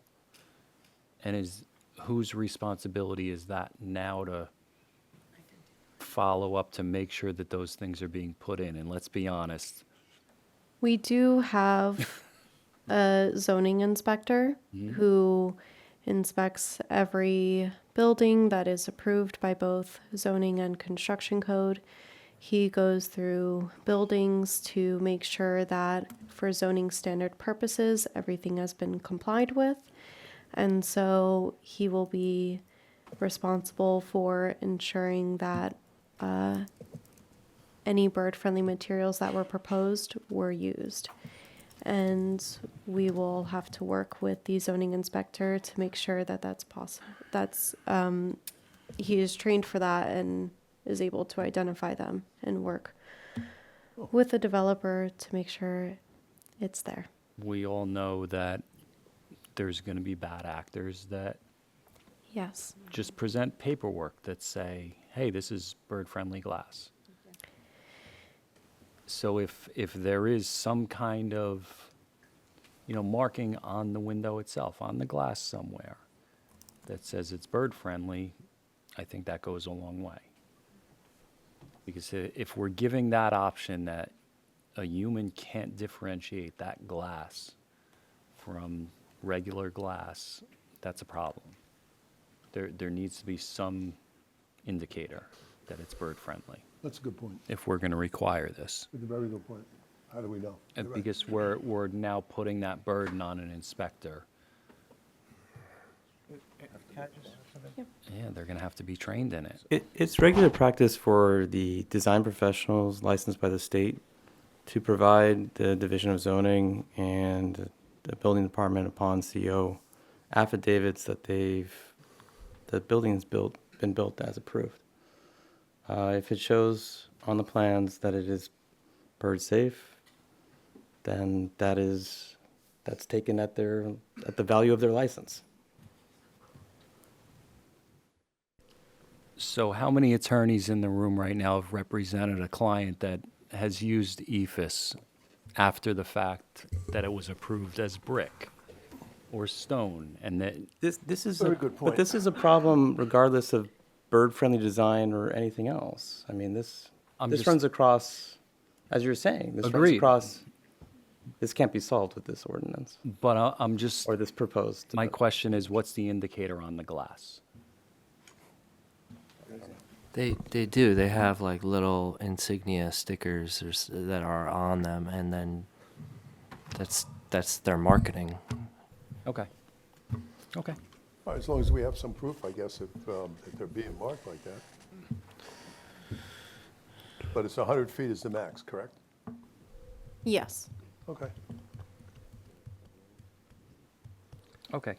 Any other questions? Yeah, one Go more ahead, question. Doc. Again, this goes back to the and I don't know, that's why I'm asking this. The color of the window, like downtown, you have these buildings on 77 Hudson and 70 Green that have that blue, green, sort of, I think is beautiful, kind of glass look.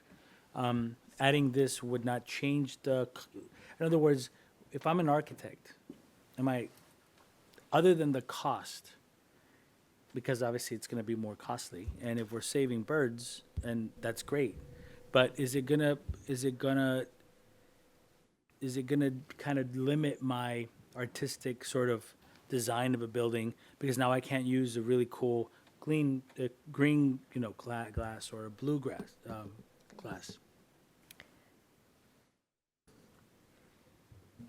So this was not necessarily a big concern for us when writing these standards. We did work with the KRE group and emailed with an architect who did provide us comments, and they stated that they are familiar with bird-friendly materials and use them in their designs of their buildings. And I would think that, say, for example, if the green-blue glass wasn't bird-friendly and they would have to switch to a different type of glass, that just is a sacrifice for saving bird lives. That's all I can say to that. Yeah, but then the look of that building is going to be totally different if the architect's design, in their mind, it's obviously that now you're changing the way that building is going to look. That is also why I did provide some examples here of buildings all located in New York and or New York City, to just exemplify how the buildings don't necessarily have to look very different to be bird friendly. Okay, thank you. So what makes the building on the left bird friendly? They have blinds and insect screens behind them. Okay. Okay, understood. Anybody else, any questions? Okay, thank you, everybody. Is anybody here from the public that wants to comment? Please, come on up.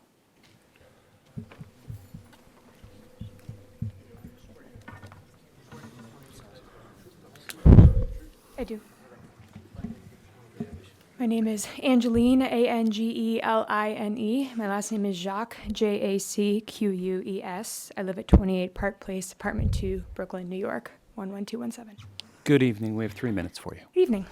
My name is Angeline. I'm a licensed architect and a member of the American Institute of Architects. I'm also an avid bird watcher who has birded all over New Jersey. I love coming here. It's a beloved destination for birders across the country. Every spring and fall, nearly 13 million birds migrate through Hudson County alone. Window collisions are the second highest factor in that 1 billion bird deaths that we get every year, as heard earlier. And to answer one of the facts earlier, yes, the majority of those come from 4 stories or shorter, but that's because the majority of buildings in the country are 4 stories or shorter. If you walk down downtown Jersey City on any given day, you're going to see dead birds at the base of large glassy towers. As an architect, I have experience working on residential developments across New York City. I've worked on many tall glassy towers that were subject to NYC's Local Law 15 requiring bird-safe glass. And I have experience with industry research in providing recommendations to developers who are generally concerned about cost. While bird-safe glass used to be a niche product with an expensive premium, the last decade has seen innovations in the glass market, largely due to bird-safe legislation and the proliferation of new products. You already got the 0.38% fact, so I'm going to go ahead and skip that one, but it is true that you have to consider the cost of bird-safe glass is a fraction of the cost of glass, which is a fraction of the cost of your whole project. Additionally, I've installed UV glass on projects and seen it installed. So I want to clarify something there. You can tell that it is UV glass if you stand very close to the glass on an overcast day when it's rainy in certain lights. You can see very light striping on the glass that indicates that it's UV. It does not look perfectly like clear glass, but it is, for most intents and purposes, clear glass to people and not to birds. There's also lots of other acid etching options that are like small dots or thin lines that are maybe more palatable than the artistic pattern that was shown in the presentation. So just to clarify, you can tell it is UV glass when installed if you're inspecting. So cost, not as bad and getting better every year. And in return, bird-safe glass aids in developers' abilities to seek sustainability credits for their projects. For example, bird-safe glass is a qualifying credit in the LEED system that evaluates building sustainability. A study from 2020 showed that LEED-certified buildings are 11% more profitable and have reduced vacancy compared to non-certified buildings. Bird-safe glass can also aid in energy savings. When the Javits Center retrofitted their building with bird-safe glass, the energy savings were reduced by 26%. Additionally, the bird collisions were reduced by 90% at the Javits Center. While the whole construction community is concerned about cost increases, preventing new housing or new development, we can look to NYC for reassurance. Local Law 15 was implemented in 2021. In 2023, NYC saw the largest annual growth in new housing units since pre-pandemic 2018. In 2024, NYC achieved the highest annual growth in new housing since 1965. I would argue that the new bird-safe glass requirement is not preventing new housing in New York City. The proposed amendment is common sense, reasonable legislation that's backed by research and recommendations from the American Bird Conservancy. Cities across country, including both NYC and Newark, are adopting similar legislation as best practice for buildings, and Jersey City should do the same. Thank you for your time. Thank you, appreciate it. Okay, anybody else?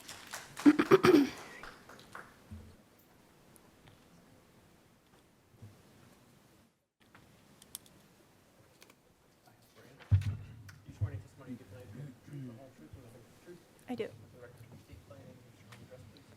Catherine Chen, KATHERINE CHEN, 9602 4th Avenue, Brooklyn, New York, 11209. Good evening, we have 3 minutes for you. Sorry. Good evening, and thank you to the Jersey City Planning Board for hearing my testimony today. My name is Catherine Chen, and I am the Senior Manager of Collision Reduction at New York City Bird Alliance. I'm here today to talk about the science behind bird-friendly buildings. My organization, an independent chapter of National Audubon, protects birds and biodiversity through science research and community engagement. While our work usually focuses on the other side of the Hudson River, birds are not limited by city or state lines, and what affects New York City's birds also affects New Jersey's birds and its people. Birds are a critical part of a healthy functioning ecosystem. They control pests, pollinate plants, and disperse seeds. That's true even in urban environments like New York City and Jersey City. More than 300 species of birds either reside year-round or pass through the metropolitan area as they fly along their migratory route. But birds are in steep decline here and across the country, and our urban landscapes pose serious risks. Collisions with glass and built structures kill over 1 billion birds in the United States each year. That's billion with a B. Bird collisions affect humans as well. For most people, birds are their first connection with nature. It's a distressing experience to enter your home, business, or school and have to step over dead birds on your way in. Property owners also face additional costs, needing cleaning crews to remove the dead birds, and buildings rentals and sales are affected. Collisions happen because birds don't perceive glass as a barrier the way humans do. Instead, they see a clear path or the reflection of vegetation in sky and try to fly through, colliding with the glass. The resulting collision usually leads to the bird's death. Bird collisions are a big problem, but fortunately one that's easy to fix. By using glass that has an embedded pattern or by applying a pattern adhesive film to the outside of the glass, we make the glass visible to birds. Humans can't see the pattern from far away, but the birds do, and they avoid the glass. Our collision monitoring efforts in New York City and other collision monitoring efforts across the world have shown that bird-friendly glass eliminates up to 90% of bird collisions, and it does so without compromising the aesthetics of the buildings or the view.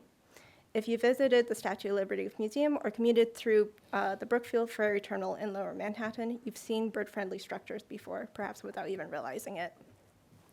These individual bird-friendly buildings make a difference, but 1 or 2 buildings is not enough, and we need legislation to protect birds at a broader level. In 2019, New York City passed the most comprehensive bird-friendly ordinance in the country, requiring new and renovated buildings to use bird-friendly glass. Portland, Oregon, San Francisco, Washington, D.C., and other cities have similarly passed bird-friendly design laws. As legislation spreads and usage goes up, the cost of bird-friendly glass goes down, and people start to recognize the importance of protecting birds. It's time for Jersey City to join this effort. Thank you for your time. All right, thank you, appreciate it. Anybody else, please come on up.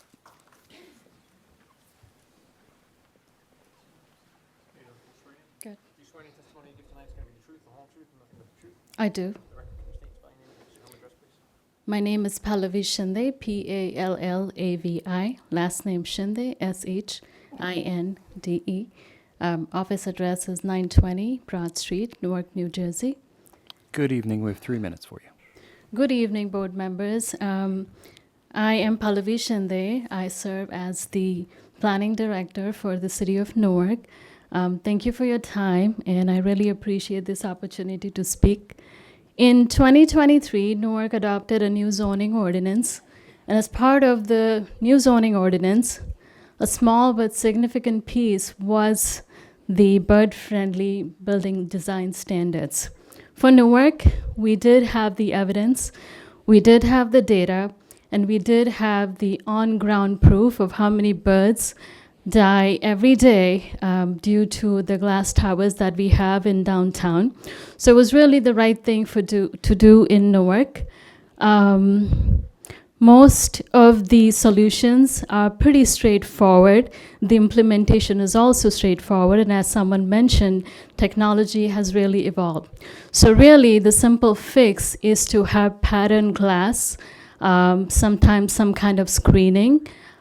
There's also some shading devices that can be easily implemented that prevent these collisions. As you heard here tonight, millions of birds lose their lives all over the U.S. every single year. Northeast is no different. We have also lost thousands of birds. Really, they're injured or when they collide, or there's fatalities. Most of these birds are pretty special and rare. These are migratory birds that fly thousands of miles, but yet lose their life in an instant when they collide with the building. I think one of the concerns that's always brought forward, as has been discussed here very, very elaborately, is the cost. Someone mentioned that the cost is only 3%. I'm no subject matter expert on this, but from having implemented the new ordinance in Newark in 2023 and having seen some of the towers go up, I think that has not deterred the developers or the development community. Also, you need to understand this, that some of the solutions that I just mentioned, they also double as sustainability features. For example, the shading devices or other features that I mentioned, they kind of score sustainability goals. As mentioned earlier by one of the speakers, the solar heat gain of the building is pretty less than a normal or traditional building, and there's a lot of energy saving and cost saving that happens as part of installation of these devices. So really, it's a win-win situation. I would also say, and I lost my thought here, But I would say that yes, New York City has also done it through the Local Law 15 2020. Newark has also done it, and like I said, I've seen smooth implementation. And I think Jersey City can also join this leadership by adopting the ordinance today and really showing that growth and development is not just equitable and sustainable, but responsible as well. So thank you for your time. Okay, thank you. Anybody else, please come on up.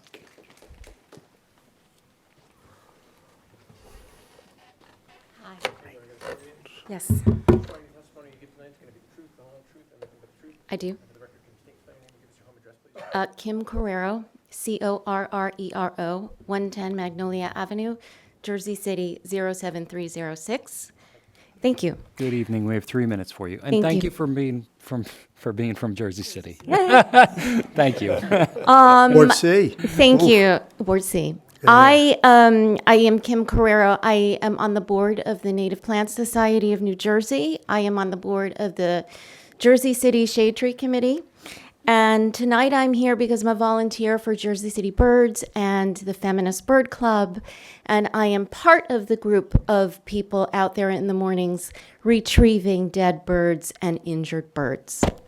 So I'm just going to read a little statement that the Feminist Bird Club has asked me to read tonight. In 2014, the Smithsonian researchers reported that collisions likely kill between 365 million and 1 billion birds annually in the United States. American Bird Conservancy, as we've heard tonight, believes that that number is closer to 1 billion or higher because of the steady increase of glass use since the study was conducted.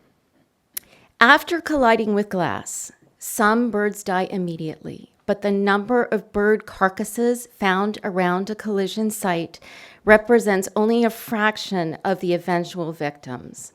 Many of the birds die on impact are never counted. They fall on inaccessible rooftops, they fall on grates, they fall on landscaping ledges, and inside dense vegetation that we can't get to.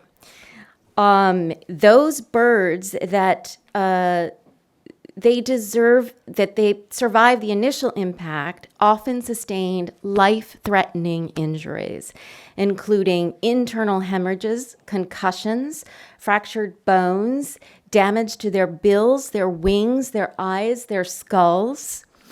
While adrenaline may prop them up to fly away a little bit temporarily, birds with even moderate injuries are much more vulnerable to predators, environmental dangers, and they need to receive medical care at a wildlife rehab facility, either in New York City or the Raptor Trust is where we've been taking birds. We know that the number of dead birds that we recover on this monitoring project represents only a very small fraction of the number actually being killed here in Jersey City, and we are collecting that data for you. Tragically, the list includes many of the birds' threatened species, and some of those victims are our favorite birds. The victims include yellow-billed cuckoo, clapper rails, hermit thrushes, wrens. We've picked up ruby-throated hummingbirds, dozens of varieties of warblers, including yellowthroats, yellow warblers, chestnuts, Tennessee warblers, worm-eating warblers. So, and the list continues to go on. We don't know what we're going to see tomorrow morning at 5:30 a.m. when we're out there. That was your 3 minutes. Are you Okay, close? that's all I have to say. Okay. Thank you very much for your time. Okay, thank you. Appreciate it. Anybody else, please come on up. Good evening. I do. Yes, Lauren Morse, Morse, and I live at 63 Sherman Place, apartment B6, Jersey City, New Jersey. In more We're neighbors almost. We're neighbors. Yes, absolutely. Okay, we have 3 minutes for you. Thank you so much. I just appreciate the opportunity to speak, and I'm speaking on behalf of the 501c3 nonprofit, Jersey City Birds. Jersey City Birds was founded in 2020 at the beginning of the pandemic. It started as an online group with a simple aim to create a place where people could show their appreciation for and love for and learn more about our Jersey City birds, posting photos, engaging in conversation. It was something incredibly positive that came out of that time. And it's just been a platform to appreciate the beautiful diversity of birds that Jersey City is home to. Jersey City Birds has grown quickly and organically into a large and vibrant community. As of 2022, we are a 501c3 nonprofit with the mission to make Jersey City better for birds and birders. We believe, and scientific studies prove, that people benefit from interaction with the natural world. That connection to each other, to our environment, to the creatures that coexist with us, and even in such a dense place, makes us mentally and physically healthier. It increases our happiness and well-being. I've seen that when we go on youth bird walks. So Jersey City Birds and other orgs, we take out youth and they get to interact and see the wonderful wildlife. And just hearing those gasps the first time they see a red-winged blackbird fly by or goldfinch is wonderful. But there's less of those birds every year, and this is a major reason why. And we can do something about it, and that will help people in this community, especially youth as well. So we want birds to thrive here, and we urgently need to protect them from window strikes. It's a clear problem, and there's a clear solution. And I just want to note as well that large buildings are special hazards, so that is why the legislation is targeted at those. So we are committed to making our buildings safer, more sustainable, and more environmentally friendly. And this is not just for the birds. It's going to give us a better city for all of us, our children, and the generations to come. We want buildings, we want Jersey City to reflect the commitment to sustainability, climate action, and a greener future. When this pending legislation was announced, there were concerns about costs, assuming that bird-friendly buildings would be too expensive and that it would limit affordable housing. And that is absolutely not the case. We've heard from experts here tonight, and we've consulted with many more that can attest, when implemented at the design stage, the cost of making buildings bird-safe is minor. It will continue to shrink as more cities adopt these policies and options increase.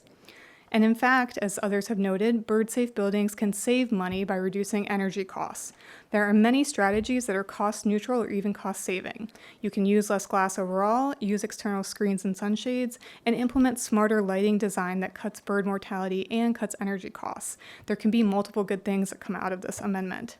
So we believe, Jersey City Birds, we believe that this proposed amendment supports and strengthens Jersey City's commitment to sustainability and advances the city's climate action goals, while also helping save birds from horrible injury and death. And we have an open invite for any of you to join our walks in the morning.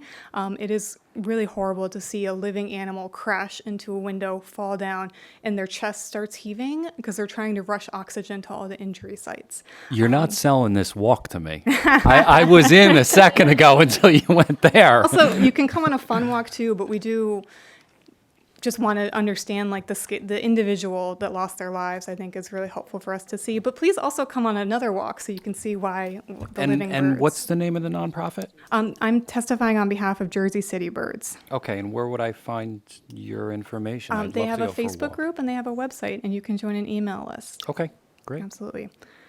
So we just look forward to seeing this ordinance enacted here, as it has been in dozens of other places as well. Thank you Thank so you. We much. appreciate it. Anybody else? Please come on up.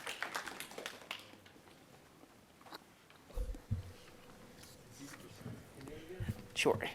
Danielle, D-A-N-I-E-L-L-E, Didamo, D as in David, A, D as in David, A-M-O. Do you need my address?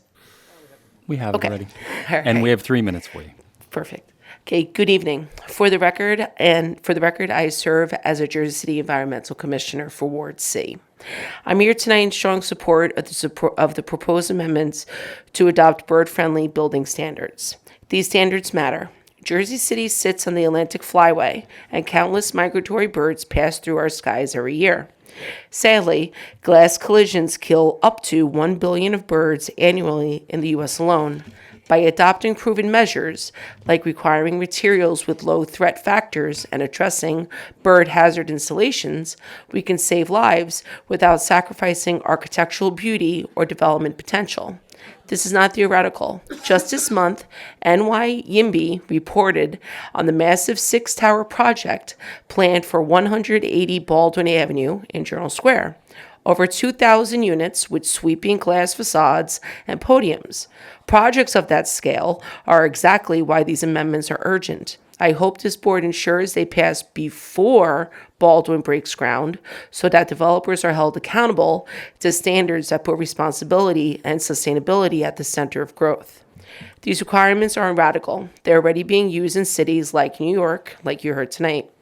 They reduce glare for pedestrians, make neighborhoods safer, and integrate seamlessly with our design standards for scale, proportion, and neighborhood character. Bird-friendly design isn't about saying no to development, it's about saying yes to responsible development. By moving these amendments forward, Jersey City signals that it values both progress and preservation, both people and wildlife. I urge you to pass them without delay. Thank you. Okay, thank you, appreciate it. Anybody else, please come on up.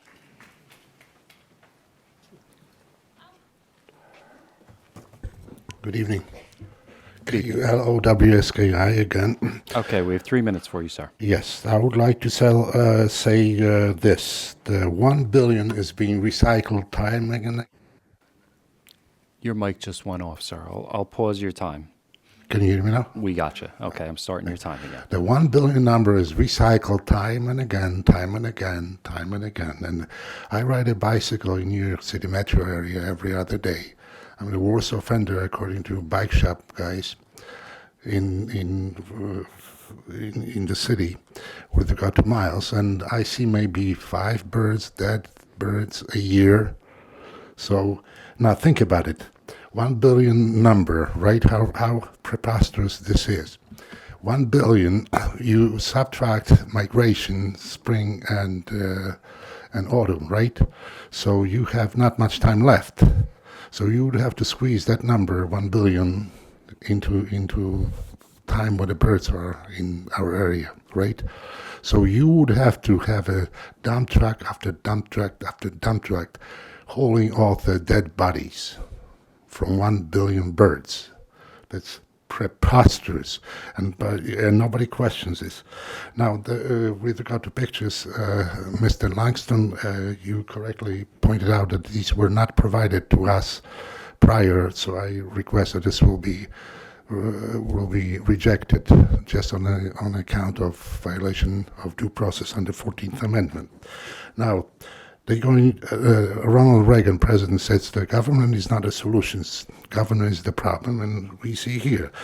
Now they're selling us, instead of snake oil, new number of rules. Now you have only, how are they going to enforce it? Okay, we have 6 building inspectors in the city on, I'm guessing, 2,000 projects, right? So what do they do? And one of them is dumb, stupid, who doesn't know nothing. So how are you going to enforce it to begin with? So this is like snake oil they're selling us. And the case in point is 223 Liberty and 37 Cliff slums. 37 is Cape Cod. The 3 families live in the basement and in the attic. I complained for 10 years already straight, and nothing has been done. So how are you going to enforce this glass stuff? It's preposterous again. Now, the Javits Center was mentioned. I would like to point your attention. It's a big center on the west side of Midtown Manhattan. This is a money pit owned by the state of New York. So don't calculate them. They can spend as much money as they want. Nobody is going to question them. And they're not representative of cost, actual cost. And Oregon, I went to Oregon a few years back. I took the Empire Builder train from Chicago to Portland. I exited the train station. Trust me, 15 tents on every street block in downtown Portland. Beautiful city, beautiful architecture. People cannot afford to live in Portland, Oregon. Thank you, sir. That was your 3 minutes. Thank you. Anybody else, please come on up.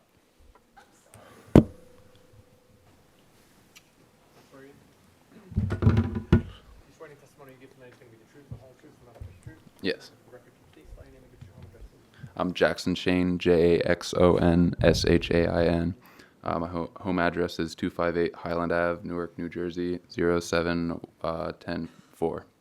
Good evening. We have 3 minutes for you. Hey, thank you. So I'm here on behalf of Student Club RU Eco. We work with a professor that advocates for birds, and they have a pretty large study.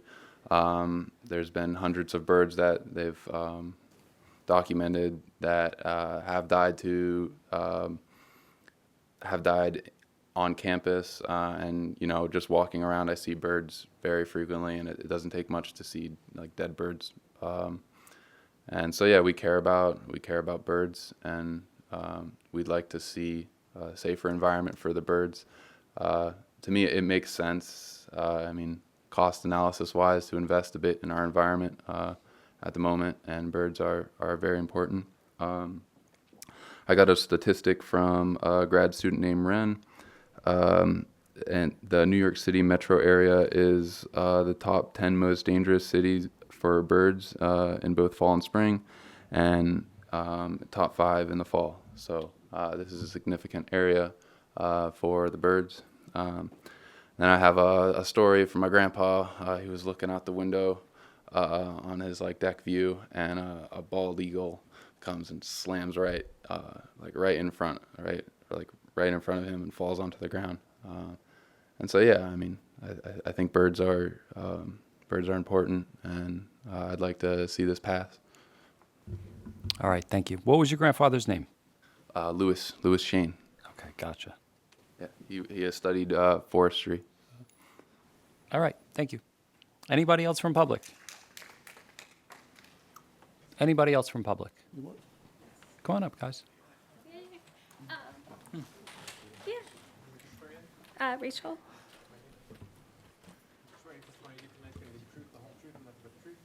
I swear. Rachel, R-A-C-H-E-L, E-M-M-E-T, 114 Summit Avenue. Thank you. Good evening. We have 3 minutes for you. Rachel, if you're going to show that, we're going to mark it, and you're going to have to leave it. Leave it? Yes. Do you want to just describe it? Well, If we look at it, it's an You exhibit. can't see it? Okay, well, I can just leave it for you guys after if you want to take a look. These are local Jersey City birds. I'm a volunteer here with Jersey City Birds and Feminist Bird Club, waking up at 6 a.m. every morning to try to count these birds before they get cleaned up by the cleaning crew every morning. These birds die in our hand. We see a lot of them.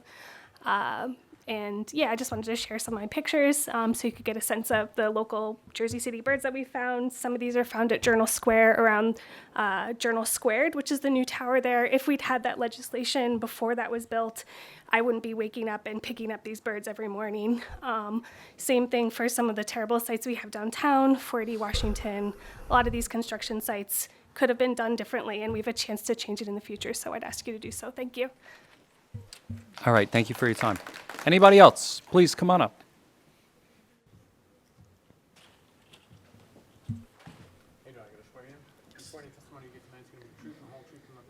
I swear. Justin Mosquera, 601 Ocean Ave, Jersey City, New Jersey, 07305. MOSQUERA. Good evening, sir. We have 3 minutes for you. Yes, thank you. I mostly want to speak on the bird safety materials. I just want to say that I've been working at the Port Authority as a sustainable design engineer, so I focus on a lot of materials, especially steel, glass, and aluminum. As for glass, some of the traditional, most used bird safety materials is something known as ceramic fritting, which is pretty cheap compared to the other examples presented in this presentation. UV is more on the expensive side and requires reapplicability, while ceramic fritting lasts for the whole lifespan of the glass. Other strategies include acid etching, as mentioned previously, and sandblasting, which is a cheaper alternative. All three have their pros and cons, including UV. As for even cost-neutral alternatives, you can, if you're concerned about buildings less than 100 feet, even storefronts, you can use just oil paintings or vinyl wrappings as well, which is super cheap. You can get them for $5 or something like that. And the community can come together. There have been murals as well painted on those glasses to support bird-friendly standards as well. As for cost, sorry, I lost my track. But there are other alternatives for bird-friendly design. I know one of your concerns was the aesthetics of the building.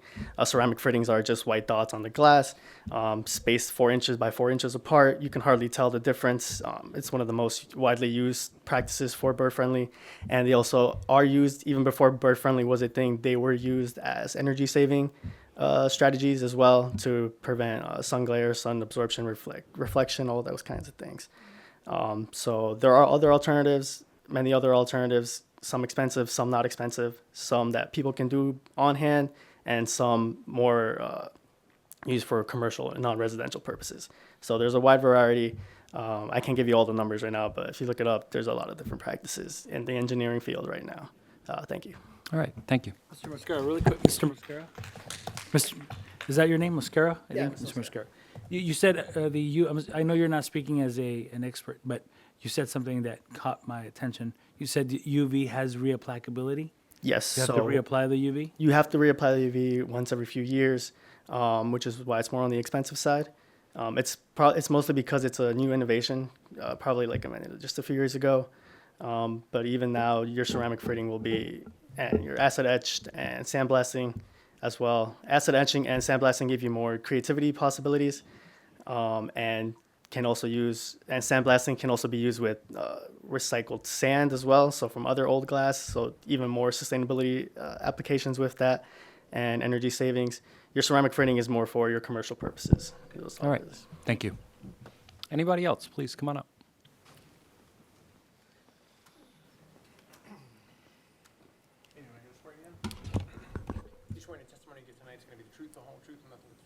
I do. Robert Fu, last name F as in Frank, U, 414 Fairmount Avenue, Jersey City. Good evening. We have 3 minutes for you. Good evening. My name is Robert Fu. I'm a licensed architect in New Jersey, speaking in support of the proposed bird-friendly amendment. As we've already been told, the bird death toll from building collisions is astronomical. I've seen it myself as part of Jersey City Bird's waterfront collision survey. Stresses on wildlife in today's world are only increasing. Jersey City, with its rapid rate of construction, as well as its location along major migration routes, has a special responsibility and opportunity to set an example. This need is just heightened by the present federal government's total abdication of environmental responsibility. It's been pointed out that the proposed ordinance is not overly burdensome cost-wise.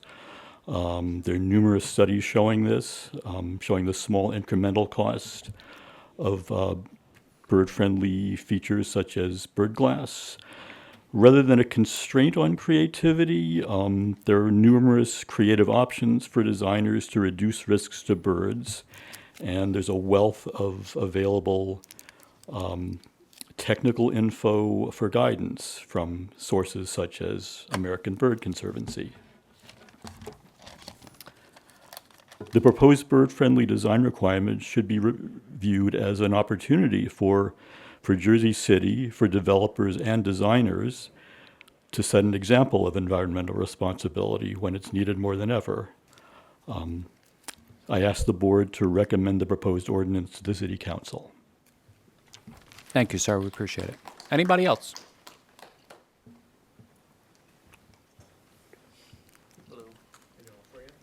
Yes.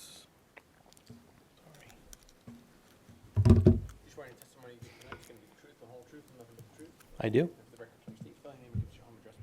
Jeffrey Train, Jeffrey Train, like choo-choo, and 402 Madison Street, Hoboken, New Jersey. Good evening. We have 3 minutes for you. Thank you so much. I just want to tell you a quick story.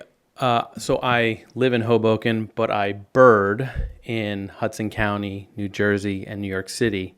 And a couple of years ago, my son and I went to Brooklyn Bridge Park to see a bird, diminutive little bird called the Swainson's warbler, brown bird with a white eye stripe. Hangs out, really lives and nests down in South Carolina. North Carolina is not supposed to be here. Made its way up to Brooklyn Bridge Park. It was really, really close. My son and I, joyful at seeing it. We go home. The next day, the bird was reported in Jersey City. It had struck a window and died. This legislation, this opportunity, please don't balk at it. You are going to save birds' lives. Don't let the perfect be the enemy of the good. We'll get there. The cost. I can imagine that when fire sprinklers were being mandated to be put into buildings, people were saying, how are we going to pay for this? This is going to drive down development. Lives have been saved. It's something now that we think about as part and parcel to development.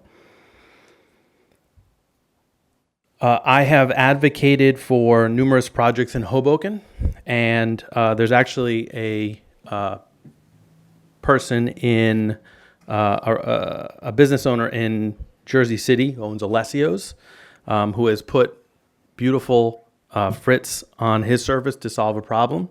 And he says that as a business owner, he recognizes the importance of balancing operational success with environmental responsibility.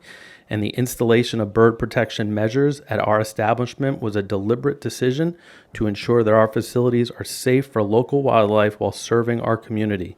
These tools are essential in reducing the risks that modern buildings can pose to bird populations, which are critical to maintaining ecological balance. People care about this. I do want to address some of the questions that came up. So we do have data. For example, McCormick Place in Chicago had a really huge, thousands of birds dying, and they have put material on the building, and they've seen a 95% drop in window strikes. 2013, the Javits Center also addressed their issue, and they have since seen a 90% reduction. You're going to see the same results here in Jersey City. I think a lot of people are bird blind if they don't love birds the way that some of the people who tonight here spoke. I have seen, I hear the timer, That's more why I than let it go. 200 species in Hudson County, many in Jersey City. Let's keep those numbers high. Thank you so much. I have a question before you. Sure.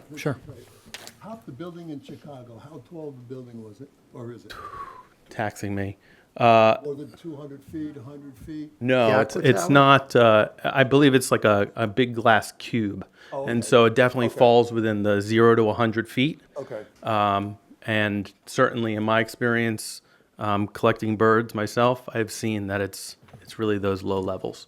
And that data is out there you can find a graphic that shows how, I believe it's 65% of window strikes are going to be 0 to 100 feet. It's a pretty big number. All right, Thank you. All right, thank you. Anybody else? Mr. Chair, seeing no public, I move to close the public. Sure, come One on more, up. one Wait, more. One more.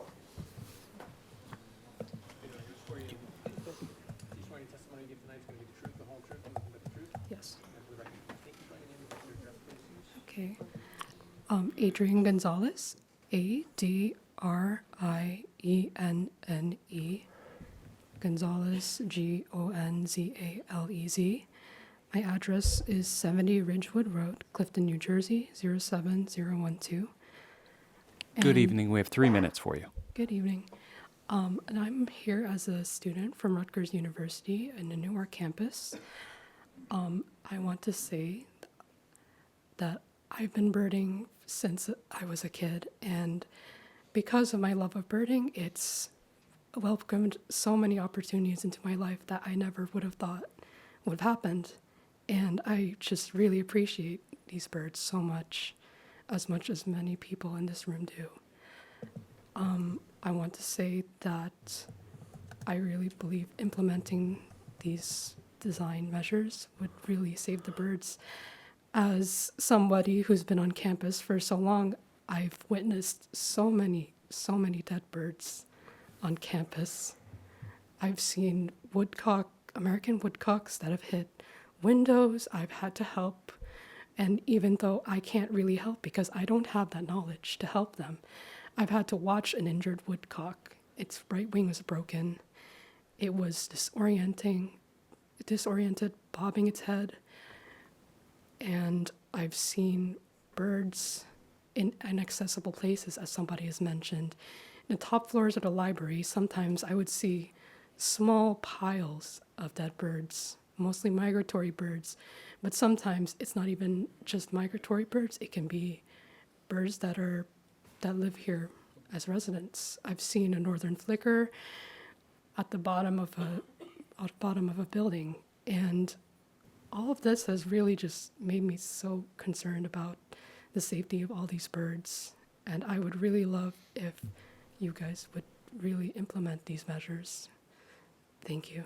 Thank you. Excuse me, I have a Appreciate your question. time. Whereabouts in Clifton do you live? I live in the Allwood near the Allwood section. Allwood section? Yes, I grew up in what they called Montclair Heights. It was Montclair Heights. Holy Face Monastery, Vincent Drive. I think I might know that place a little bit. Great town. Yes. All right. Thank you. Thank you for your time. Thank you. Anybody else? I grew up there. Anybody else from Mr. public? Chair, now I'd like to move to close the public. I second it. All right, motion is made and seconded. Sophia, we have your recommendation, obviously. Would the board, since it was discussed, the applicability portion of the design standards, would the board like to do a floor amendment and remove it or keep it in? Yeah, it's still got to go to council for adoption, but you know, I don't want to solely drive this thing. Chair, can I don't know whether I'm talking out of turn. but No, would no, we no. Make a recommendation that it would go, let council make the decision. I mean, I think we're all in favor of this. I mean, they could remove the floor amendment if we pass the floor amendment, correct? Yes. Okay, so here's my thinking on the floor amendment is, you know, do we, A, care about bird strikes? Yes. Yes.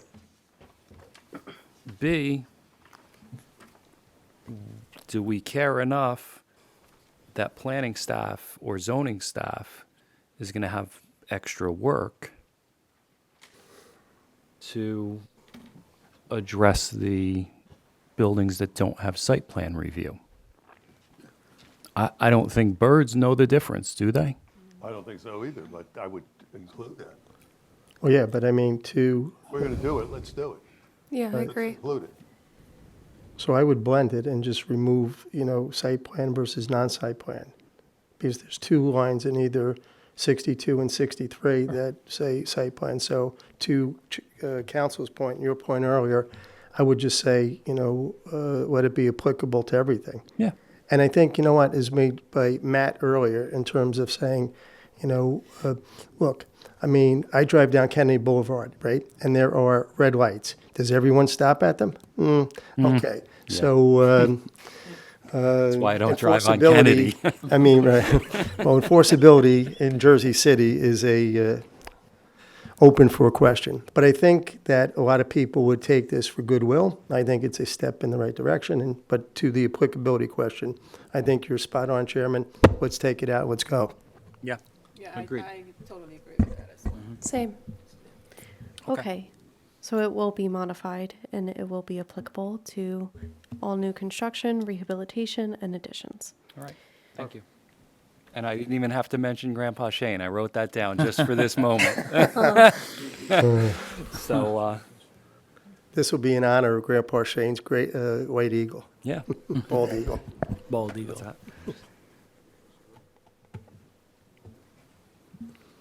Okay. Mr. Chair, at this point, I'd like to make a motion to approve and accept the bird-friendly design standards amendment to the City of Jersey City Land Development Ordinance to include bird-friendly design standards to prevent bird injuries and fatalities, with the floor amendment discussed and forward to City Council for formal adoption. Okay, motion is made and seconded vigorously by Commissioner Stamato. Vice Chair Dr. Gonzalez. It's a win for the birds today. clearly.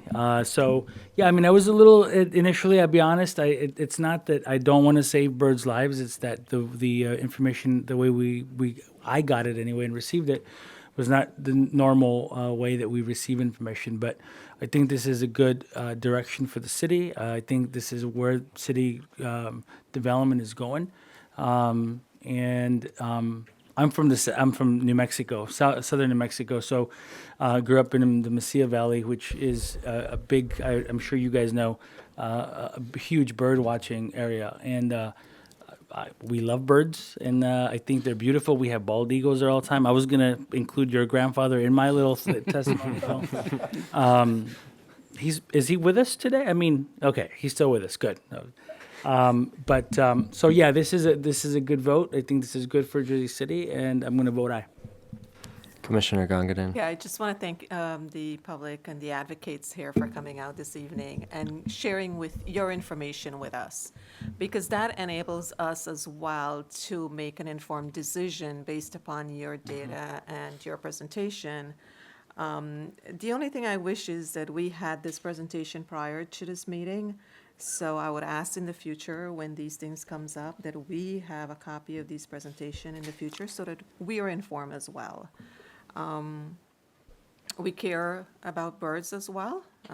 We're all Jersey City resident. My vote is aye. Commissioner Wick.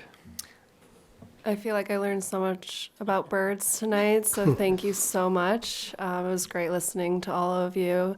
And I'll never pass up an opportunity for Jersey City to be a part of an environmental change, so I vote aye. Commissioner Stamato. Oh, you're going to love this. He's changing his windows to bird-friendly glass. As of tonight. I've had 2 birds in my life. One was this, both parakeets. I missed them dearly. My last one's name was Tracy. She was with us for a number of years. I did graduate the School of Falconry up in Lake George, and I've had a lot of fun with birds. I vote aye. Commissioner Lipsky. Yeah, so I think that modern day ingenuity and creativity in America is great, and I think that design standards will exceed those that are currently in place, like the Javits Center and the One Hotel at Brooklyn Bridge or the Aqua Tower in Chicago.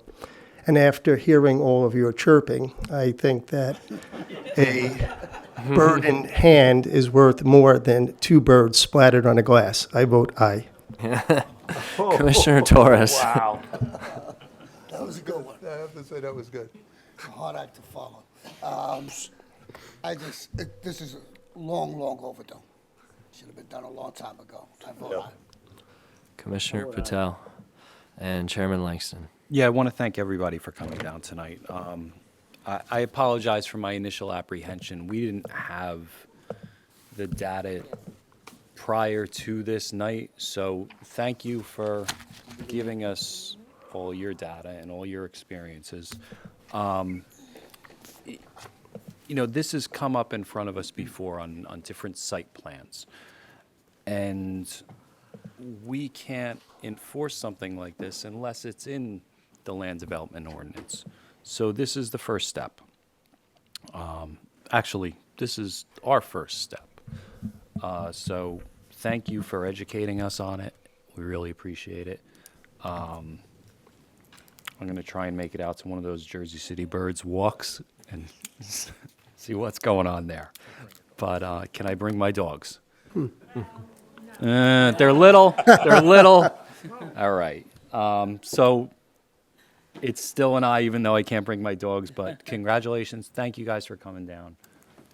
And yes, a positive recommendation to city. Yep. Motion carries. All in favor with a favorable recommendation to City Council with floor amendments. All right. Thank you. Did you need 5? You need 5? Okay. I'm sorry, guys. We need 5 minutes.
Oh, well.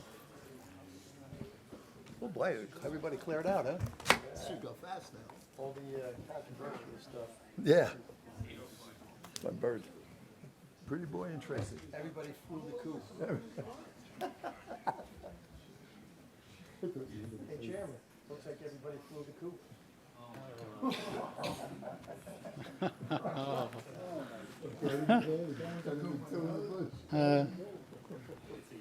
I think we were going there.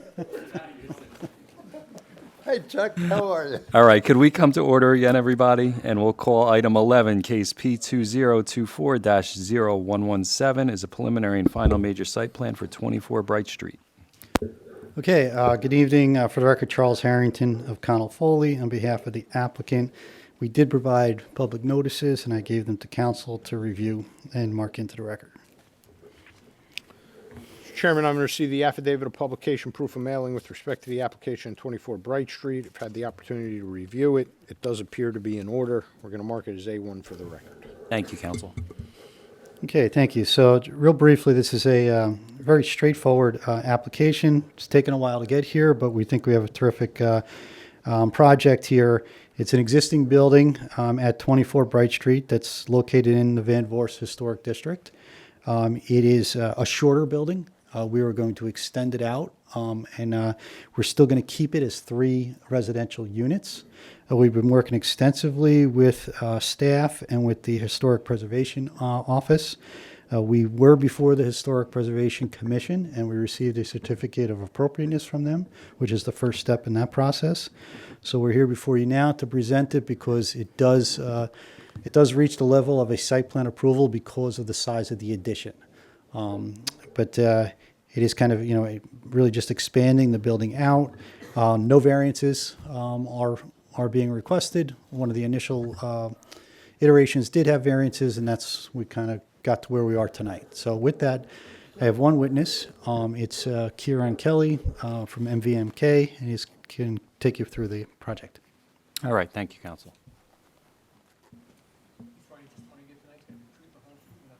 I do. Kieran Kelly, Ciarankelly. Mr. Kelly, good evening. Is your license in good standing tonight? It is. Okay, thank you. You're qualified. All right, thank you all. I would like to run through a brief set of slides. There are 13 slides. I'm going to be quick. I won't take too long. I know everybody is tired tonight. So A1, if that's A2? A2. You can read that in my body language tonight. Okay, so to give everybody a very quick overview of the site, and the image on the left is just obviously an aerial photograph. The site is outlined in red. It's a regular lot, 25 foot wide by 100 foot deep. It's on the north side of Bright Street in the center of the block. That's block 14106, which is bounded by Grove Street to the east and Barrow to the west. On the left-hand side of the image, you'll see a kind of a Google Earth 3D massing. That's our property in the center. That's the existing building, which is 30 feet deep on a 100-foot lot. The building directly to the east of it is at 22 Bright Street, which recently underwent a full renovation similar to what we have done, 60% lot coverage. Then directly to the west is a vacant lot at 26 Bright Street, which is not in the Van Voorst Historic Park, but rather under a redevelopment plan.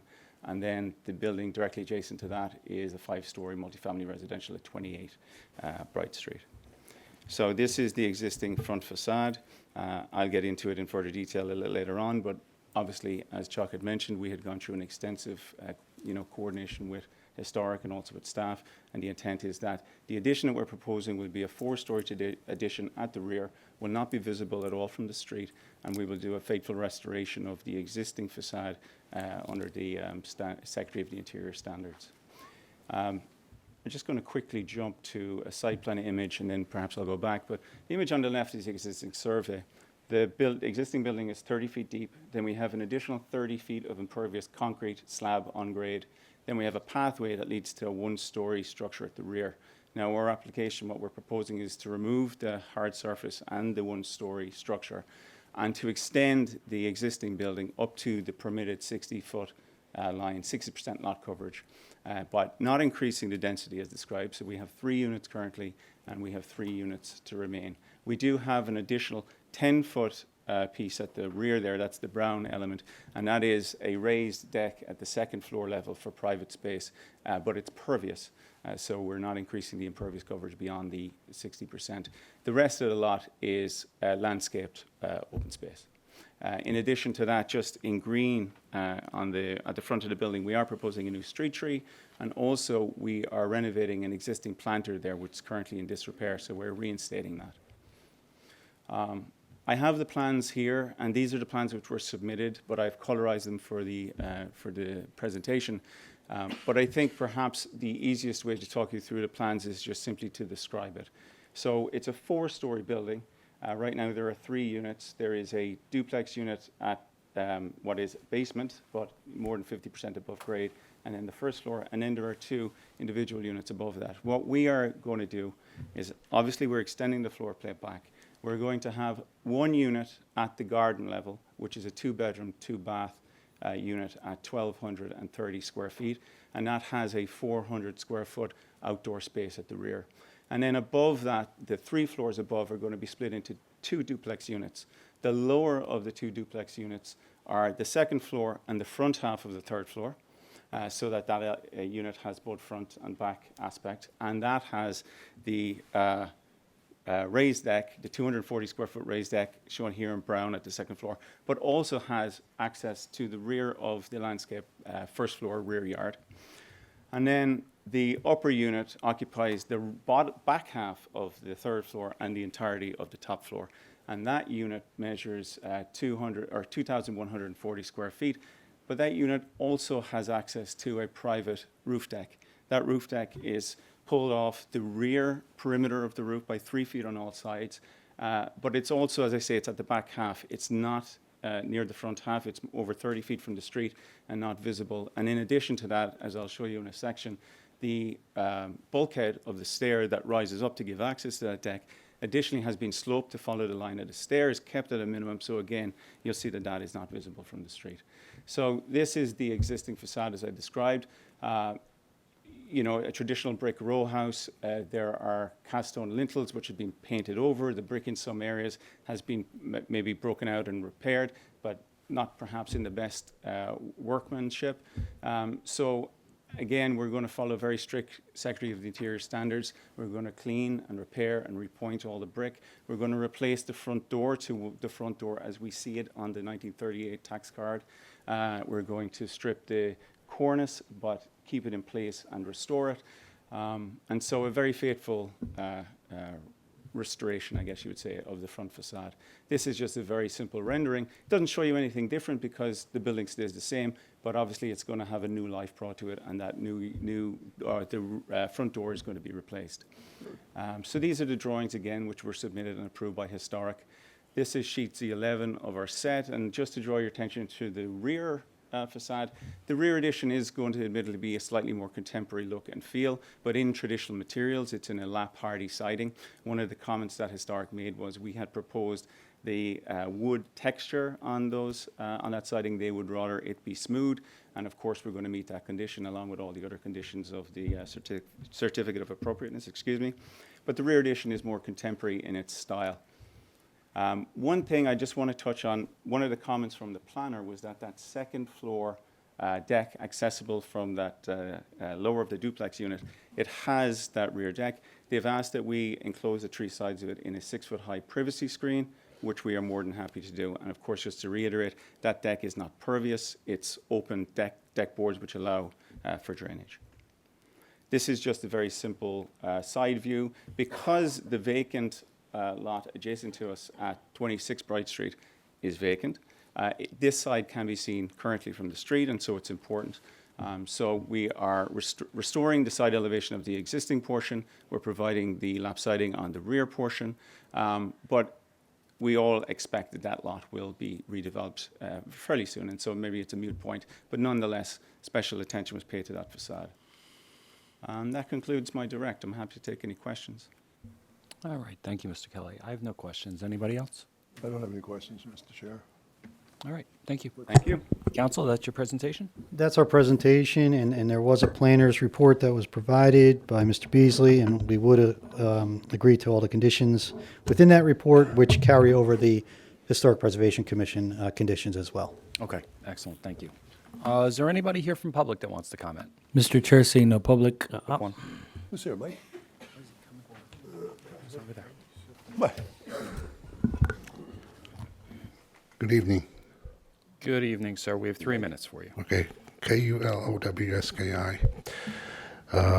Was the public notice placed at 24 Bright Street at this site for the public to be notified? You're asking Sir, Yes. the board? we keep going over this. The Yeah, but this is law- your policy not allowing Mr. Harrington Law. not to place public notice. The law. The New Jersey law. New Jersey statutes do not supersede U.S. Constitution, and the 14th Amendment Go has ahead. the right The to be 14th notified. Amendment, cite which section of the 14th Amendment Due you'd like process. reflected on the record. Due process. Where in the Mr. Lampe. 14th Amendment does it It's talk called due about process. notice? It went through the Supreme Court many times over. You have to place the public notice at the site. There's a Supreme Okay, Court let's- says that there has to be public notice of this hearing at the site? What yes. case is that? What? Which case says that? I don't have on hand. Oh. You don't have the Supreme Court So case you think that you think says- hold on? You think New Jersey statutes annotated supersede public notice I requirement? asked you to cite the case from the United States I'll provide it to Supreme you, Court in that says writing. notice has to be provided at the site. I'll provide it to you later. I mean, you've been saying this now for weeks, so Because, I would I think mean, you would that's have obvious, the case. isn't it? That's Nothing- the only city. Nothing is in the- obvious, sir. That's the only city that's. You're up here saying the 14th Amendment of the United States Constitution requires notice to be placed at the site. You then Correct. say the Supreme Court has ruled on that. Yes. I say, okay, tell me the case. You tell I'll me provide you it to don't you. know. I don't have You on tell me you hand. don't know. I don't have on hand, but isn't it obvious? It's the only city in the U.S., large city, that allows this crap to go on. You're hiding from the public. I don't know that. Well, I'm telling you, I travel a lot. Where are you getting that data from? I travel a lot, and I can tell you every. How many? You've been to every city in this country? Not every, but many, many, many. And I talked to So then it's a false developers, statement. It's a and they false said they statement. wouldn't be allowed to proceed without public notice. Okay. Okay, so let me. That's LLC owned by another LLC. So who is applying? Actually, is a physical person. Is this physical person investigated if that person or two people are in good standing? If they were, I'm sure you would I have mean, that if information. there are outstanding citizens or fraudsters, possibly.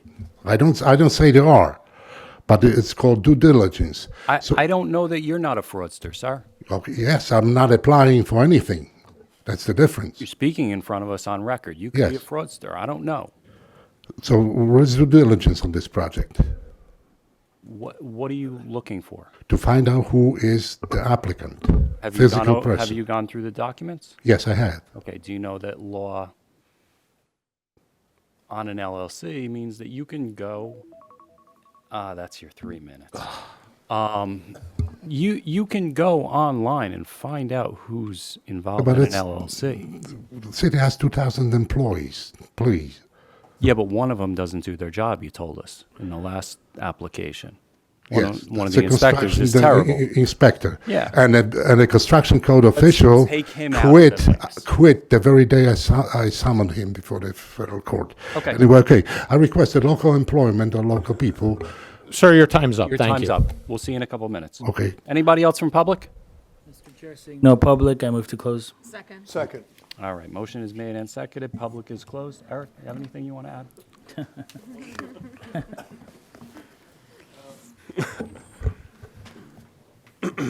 Sorry about that.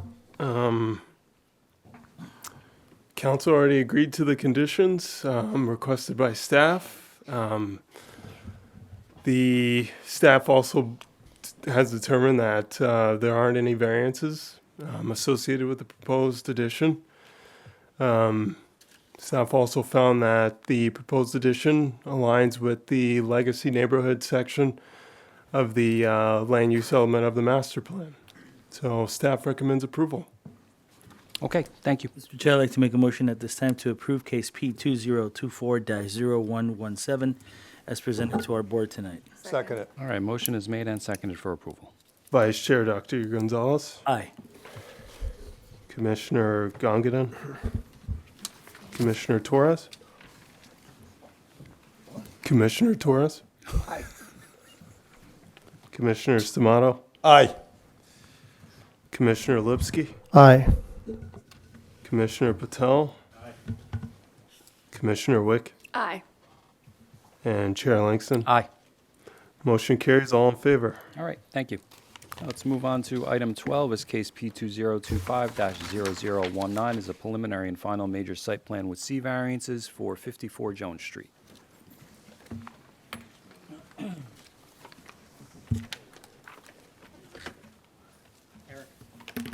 Okay, good evening. For the record, Charles Harrington of Connell Foley on behalf of the applicant. We did provide public notice consistent with the MLUL, and I've provided them to council for review. And this was originally scheduled for August 12th and carried to today's meeting.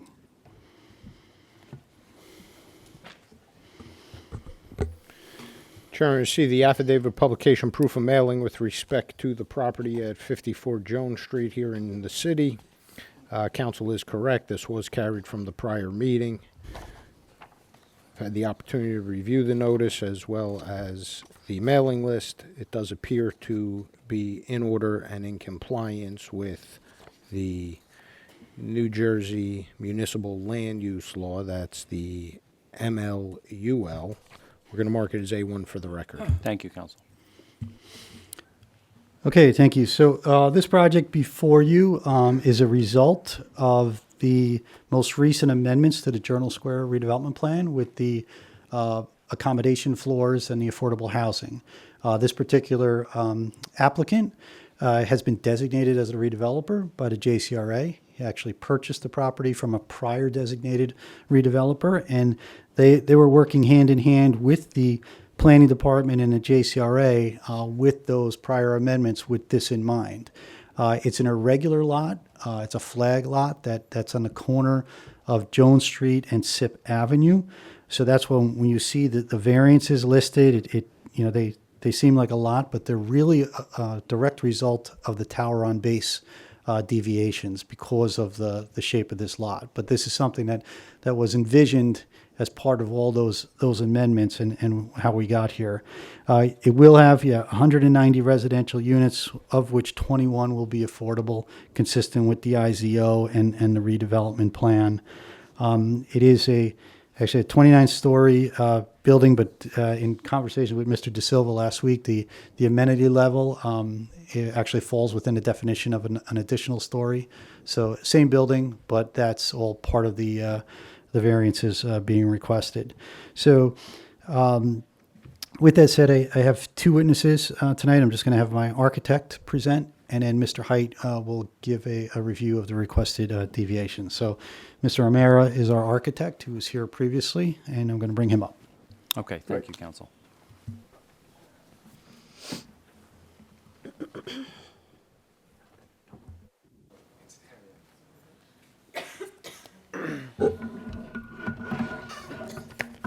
And just let the record show Mr. O'Mara has been sworn in and qualified already tonight and is still under oath.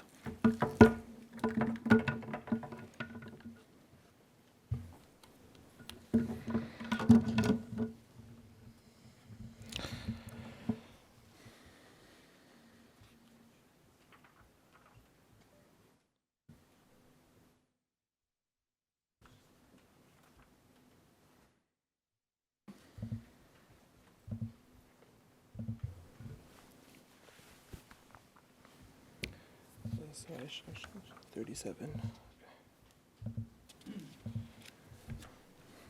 All right, good evening. I'm already under oath. As you mentioned, this is the presentation for 54 Jones Street, also be called Casa 54. This is A1, and it's 37 sheets. B82. B82, I'm sorry, yes. A2 37 37 pages. slides, yes. 54 Jones Street planning presentation, dated September 2025. As our attorney has already mentioned, this is 54 Jones, the corner of SIP and Jones, as you're familiar with it. It's it's on the block between Summit and SIP. This area is across from the Zone 1 core area within the Journal Square 2060. It falls within the Zone 3. As part of the accommodation zoning, affordable accommodation, providing one affordable unit accommodates for 5,000 square feet of additional gross square footage that you can add onto a building up to 20 stories. This application uses that accommodation. As our attorney has mentioned, it's 190 units with 21 affordable units. This is a breakup of the massing of the building. I just wanted to give an overview of what we're going to be talking about. The ground floor is the entrance floor, it's the lobby, and it's also the retail space within the building. And then we have the base residential, which is 2nd to 8th floor, and that'll come into play in a few minutes as I show you this. The amenity floors are the 9th and 10th floor, and then we have the tower residential above, as well as the roof deck amenity level and the bulkhead mechanical. This is the breakdown of the units. We have studio, 1 bedrooms, 2 bedrooms, 3 bedrooms, and we do have 1 unit that's over 3 bedrooms. 34% is studios, 57 are 1 bedrooms, and 6% are 2 bedrooms, as well as the 3% 3 bedrooms. The breakdown of the affordable units has been shared with the Affordable Housing Authority and approved by them. This is the building that I'm about to present. This is the entrance of the building on Jones Street, and that crossing street over there is SIP. The site plan, as Chuck has mentioned, this is an L-shaped site with the width of the site being 40 feet, and the length is approximately 98 feet.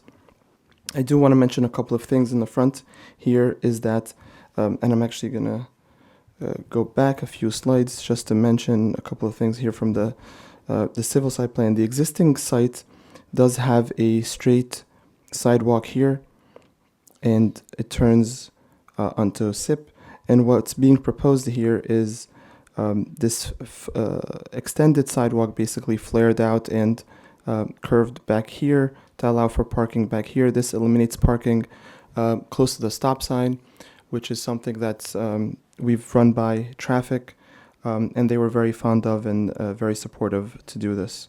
I do want to mention that as part of the preparation for the meeting and working on the project, we did engage in extensive talks with PSE&G regarding the vault location in the building and how we would power the building. And as you see on the sidewalk here, there's 3 transformer rooms basically under the sidewalk that are being put into this area, and that's part of why this sidewalk is going to be extended outside.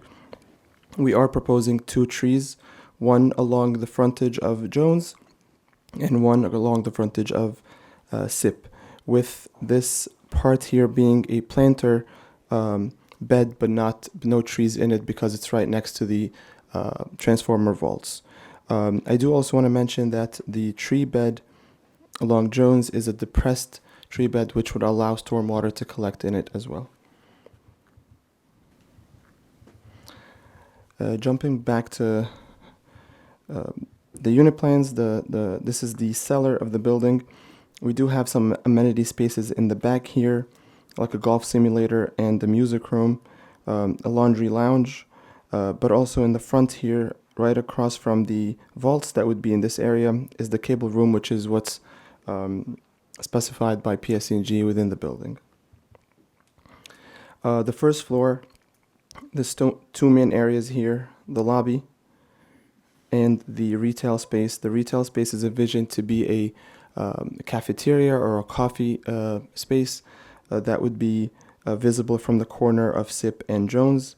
We do have 2 entrances to the building, and we envision this being used more for the retail and this by the residents of the building.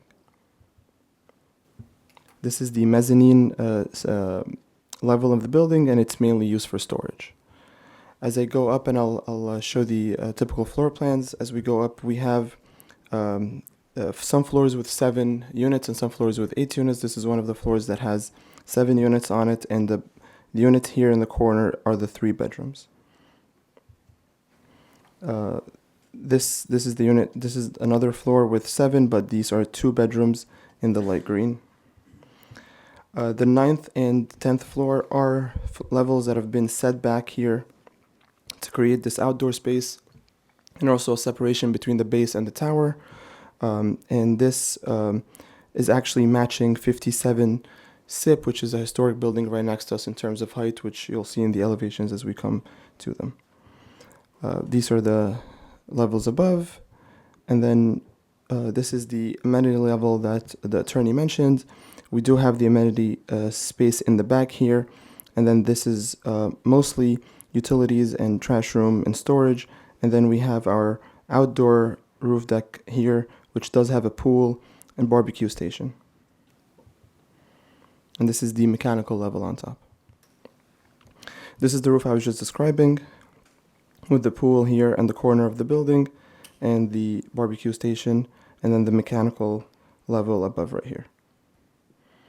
It's another view of the pergola, and that's another one.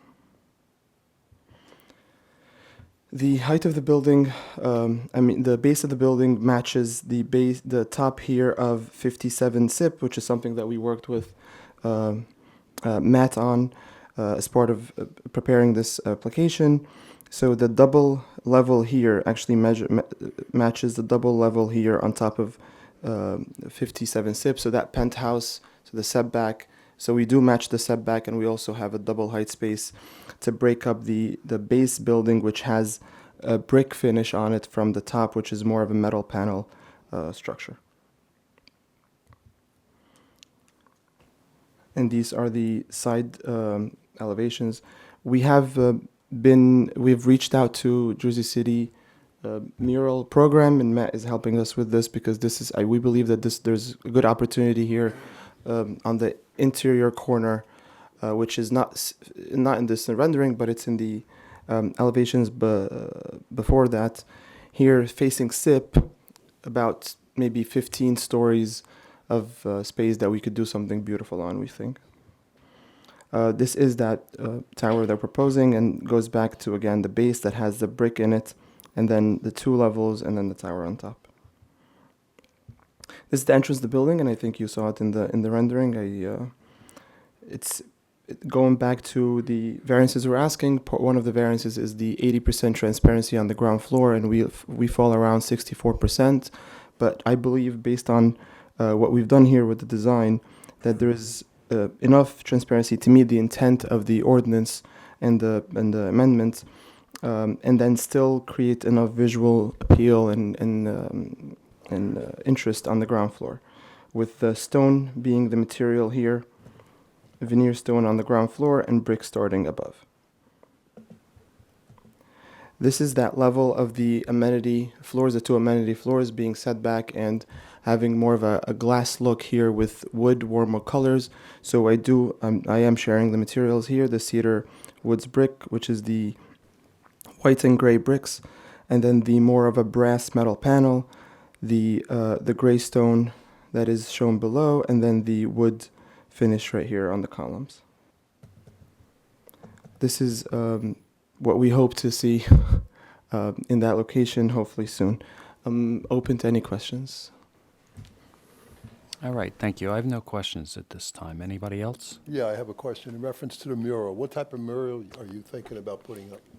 We were discussing it with, actually I reached out and Matt put me in touch with someone who is no longer there, so I'm going to talk to someone else that's there. We're open to ideas to see what artists are working in Jersey City and what kind of, usually they'll come with a proposal and we'll evaluate it, see what can go on the building, and we're looking for something hopefully, honestly, beautiful and natural. We like green looks and maybe something with depth, 3-dimensional, because it is an interior corner, so look in that area. All right. I was just curious. Yeah. All right, anybody else? Any questions? Okay. No. Thank you. Appreciate it.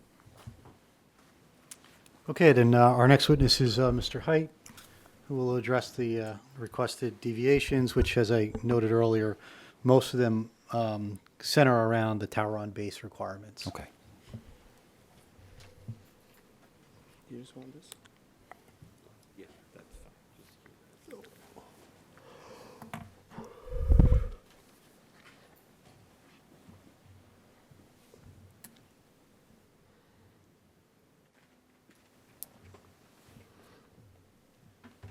All right. I'm set up. Yep. Yeah. I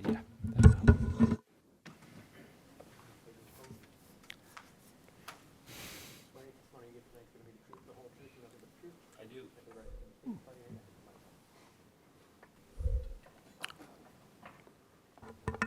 On. Charles Height, last name is spelled Heydt. Mr. Height, good evening. Your license is current tonight? Current tonight. Okay, thank you. You're qualified. Okay, I'll jump into the planning testimony. I think it's helpful for the board to be reminded about the unique nature of this site. It is an existing lot at the time of the adoption of the plan, a single lot. It's an irregular L-shaped lot. You can see a lot of the layouts from the architecture follow that L shape. In terms of size, we're dealing with a property that's approximately 6,000 square feet. Where the minimum standard for Zone 3 actually starts at 7,500. So I'm just going to jump up back to the top of the zoning table. And one of the other provisions that's not represented here, but at the time of the adoption of the redevelopment plan, all existing lots are identified as conforming with respect to lot size and whatnot, and width and depth. So we do have pre-existing non-conforming attributes about the property. I will say, even though it's an L shape, we still comply with the shape factor. So it is still a reasonably shaped and sized property to accommodate development. It's a vacant lot today. It is in Zone 3 in Journal Square along Sip Avenue and Jones Street. And what we've done with this application is try and implement the standards for Zone 3 while also taking advantage of the mandatory affordable housing, which is the additional 20 stories. I was, in an attempt to give you all a visual to follow some of the justifications for the deviations, I think we can always refer back to the presentation that Mr. Amara just shared, but we wanted to characterize or classify the requested relief in terms of how they all relate to one another.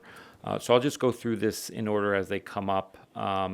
In terms of the overall stories, we are dealing with a 30-story structure where 28 is permitted. This is really a compilation of all of the base stories of that 28, but also setting back the 9th and 10th stories to provide for that break in terms of the base and the tower above. Some of that loss in floor area is then being folded into the upper stories. On the 29th is the penthouse story, which has a substantial setback to Sip Avenue. And then above that, there's an amenity deck, which has technically, by the land development ordinance, the enclosed amenity space exceeds 10% of that floor area, so that technically has to be counted as a story as well. But that uppermost story is substantially set back from the main footplate of the floors below. So that's the story relief that's being requested. In terms of some of the setbacks, at the ground level, there's a front yard setback that deals with the minimum width of the sidewalks, minimum being 15. We're proposing to reinforce some of the existing widths at 10.9 and 10.4, albeit make some critical improvements. We have a drop-off lane, we have new street trees, and ultimately there's what's considered a bump out in terms of the curb, which actually helps reduce the travel path for pedestrians. It's a nice enhanced feature. We coordinated with the Division of Transportation at the city to make sure that the design for that was able to be incorporated on the project. So substantial upgrades at the street level. We are also implementing the required retail along Sip Avenue, which is part of the overall plans. That really is part of the justification from a design standpoint in terms of the main zoning in Zone 3 highlighted in red here.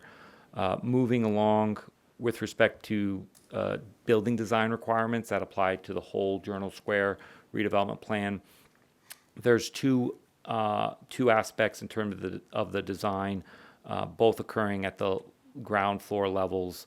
One being the transparency of the retail space on the ground floor. The calculation is 64%, where 80 is required. It's quite often when you have the foundation required, the columns going down into the ground, they take a certain amount of width along the facade. We do have two facades, but it's not overly long, so we're not able to make it up in terms of the calculation. But the intent, as was shown in the presentation, is to provide for a high level of visibility for the ground floor and the retail space, as well as the lobby. The other aspect is the minimum non-residential ground floor to ceiling height. Again, that's shown here in yellow as the second component, 2 feet shy of the minimum of 20. It's really just a product of how the design stacks in trying to meet what would be the contextual base of the building adjacent to us on SIP. So we shortened up that ground floor 2 feet to make sure we can match and keep all the other residential floors consistent. Moving ahead, I won't go into these individually unless the board does have specific questions. I mentioned the shape of the property, the size. We felt as a design team in coordinating with city planning and the JCRA that effectively to allow for an appropriately sized floor plate on this property, we were going to need relief from the setbacks for tower on a base. One thing that I think makes sense in this application, and I always routinely discuss tower on a base requirements with proposed developers and development in Journal Square and really trying to enforce them on properties. But one thing I think that makes sense in this instance is both adjacent existing residential buildings allow for the side lot lines to be developed at a zero lot frontage. And what I mean by that is adjacent on SIP, the windows facing the side yard that we share are set back approximately 3 to 5 feet. It runs at an angle, but that's the setback. So they allow for appropriate light and air to meet building code. Equally, our adjacent property on Jones does have a light well that allows for the light and air, and that also sits at a zero side yard setback where there's no adjacent lots on that adjacent windows on that lot line. So we're kind of essentially meeting the two adjacent structures and requesting the relief. Interior to the property, one other thing to add, or another contextual element to add in terms of why we're requesting relief from the setbacks is the adjacent structure to the rear is actually 425 Summit Avenue. I don't think we were able to show it in the rendering, but it's a 26-story tower that this board approved. It's actually the other corner lot on this end of the block. So that property is a different size. It used to be an old parking lot that kind of was across from the motor vehicle. That property does have a substantial setback in the rear that does allow for a little bit more light and air to the interior of this end of the block. But essentially, the existing structures, and including this structure, there's still a certain amount of separation between all the buildings on the interior of the block. I hope that's a sufficient amount of justification for the relief being requested. But I believe there's two other small variances from the LDO, and I referenced one of them earlier in context of the stories. The lower one here, if the board can see that, sorry, is the maximum enclosed rooftop amenity space. That's what triggers the additional story. So we're proposing a 53% coverage of that enclosed amenity space. It's a really nice amenity given the height it's at and the views of the city. We are also proposing a certain amount of mechanical square footage. More often than not, the reasons we request the mechanical square feet variance from the LDO is because we actually have an MEP on board to help scope out the sizing and spacing and location of mechanical equipment. When we don't, we just simply represent that we will comply, and if we don't comply, we'll have to come back. In this case, we know that at this point in time, and we are requesting that relief from the maximum mechanical equipment. Another thing to keep in mind, we're dealing with a 6,500 square foot property, so it's on the tighter side, and we're utilizing as much of the available space to accommodate the equipment for a 20, 30-story tower structure. That being said, I do think that we advance the purposes of the MLUL in terms of guiding appropriate development. This has been a highly coordinated application. I do believe we're establishing appropriate population densities in Journal Square in the heart of a very walkable mass transit village, a transit village, if you will. And lastly, I think we're improving overall aesthetics for this corner. It's a vacant lot today, and we're really infilling it with an appropriate multi-story mixed-use development. In terms of the negative criteria, I don't believe there's a substantial impairment. We did do the light and shadow studies, and given the adjacent tower on 425 SIP, there is light that is introduced into the interior of the block, but it's not a scenario where these are single-family rear yards. They're all other multi-family buildings where a lot of the properties are developed and improved with the building itself. And more importantly, we designed it to not encroach in any sort of legal light and air for the adjacent properties. With respect to any impairment of the zoning plan or zoning ordinance, I don't believe we have a substantial impairment. Notwithstanding the relief, I think it's a rebalancing of floor area. We are also, it's very nice to be able to say, being able to incorporate the mandatory affordable housing with this project, which will result in 21 affordable units.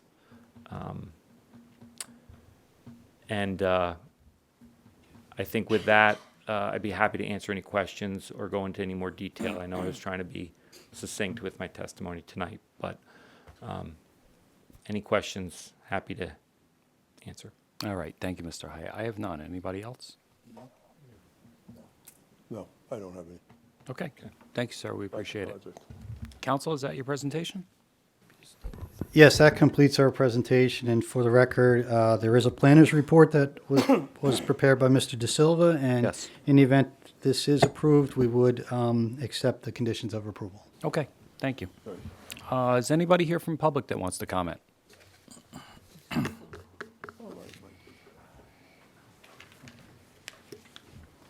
KULOWSKI again. Okay, And you have I- 3 minutes, sir. Yes, there's no public. I'm in this area about at least once a day, twice, sometimes even 3 times a day. No public notice has been placed there. Mr. Harrington is currently under investigation by a federal prosecutor for fraud when he claimed to Duncan is a headquarters of local business, which Sir, was a lie. I have This is- now told you multiple times to stop claiming that Mr. Harrington is under federal investigation. He is. Stop saying it. Okay. It's actionable. Now, there is no due diligence on this project. Why? I'm requesting that due diligence be performed on Because- every developer. Because Mulane versus Central Hanover Bank and Trust Company from 1950 established that notice must be reasonably calculated to inform interested parties. Mailing is sufficient. Supreme whom? Court law, sir. For whom? For Supreme local Court people? law. Okay. This is, now, affordable housing is a fraud. There is absolutely no way that this is affordable. So if it's affordable, please calculate against earnings of people, actual earnings, not a number out of nothing. Traffic is a fraud. Traffic study there, because it shows on one of the pages there is a fire truck 38 feet long, which is not used by the fire department in Jersey City. They're using 100 feet long. And conveniently, the drawing there shows empty street to make a swing. So it can make a swing only because you provide a track that doesn't exist and makes a swing, and then that's how you allow for this extra sidewalk to be provided to developers. Transformer and the public, what is security of the transformers will be there? I mean, what do you require from the developer? Any insurance for the private transformer under the public sidewalk? I'm invoking my Fifth Amendment right, sir. Thank you. This is an EPA violation of consent. The consent decree with the EPA. You cannot accommodate this development by connecting to the old sewer system, because the system cannot handle it. So I request, that's why there is no due diligence, because otherwise it would not pass. Now, local employment, I'm also saying, if you provide any favor to developer, why don't you demand that there will be a requirement of local employment, of local people? We got 20,000 people can work in the city on local developments, and you have illegal aliens being brought. Thank you, sir. That's your time. Including Mr. Harrington knows about it. Anybody else from public? Mr. Chair, I'd like to make a motion to close public. Okay, motion is made and seconded. Public is closed. Matt, do you want to wrap up? Certainly. Just sort of respond to the public comments for the record, as I can add another count to my slander complaint and the emotional distress that he's creating here. Get that because filed, like, immediately, Council. apparently I'm living rent-free in his head. But everything he said is absolutely lies. Thank you. Yeah. Chuck, have you announced that and posted it publicly? Go ahead, Matt. Yeah, certainly. I guess just quickly before I get into just my planner's analysis, I do have the report from the Jersey City JCMUA in front of me. With regards to this project, they found no structural issues with the ability of the existing infrastructure here to accommodate the building. They asked for some confirmation of certain calculations. So it's the MUA's opinion that the infrastructure can accommodate this building. And two, I believe the consent decree that Mr. Kowalski referenced does not preclude development, but imposes actions upon our own MUA to improve our infrastructure, which they've been doing diligently on time and under budget over the past several years. Sometimes government works. Anyway, as Mr. Height said, this is sort of a classic hardship case. The pre-existing lot is very small and very narrow. And to apply the tower and a base conditions to this parcel would runs not only into practical constraints, but, well, physical constraints. You would have a building with negative width. Really the intent of those tower and a base regulations is to ensure in Journal Square we maintain the street wall of sort of the classical mid-rise commercial development that was the previous and continuing urban fabric there, while allowing for slender high-rises that don't necessarily, crowd out the sky, to make sure, if you're imposing that 100% lot coverage for that street wall, it's not going all the way up as you build the high-rises, which are now allowed in this neighborhood. And so you're ensuring a slender tower. As you can see in the renderings, this is a slender tower. And especially with that 10th, 11th floor step back, they are reinforcing the pre-existing street wall in this location, which there's currently a gap in as it's a vacant lot. That being said, staff recommends approval with conditions. Okay, thank you, Matt. Mr. Chair, I'd like to make a motion at this time to approve case P 2025-0019 as presented to our board tonight. Second it. Okay, motion is made and seconded for approval.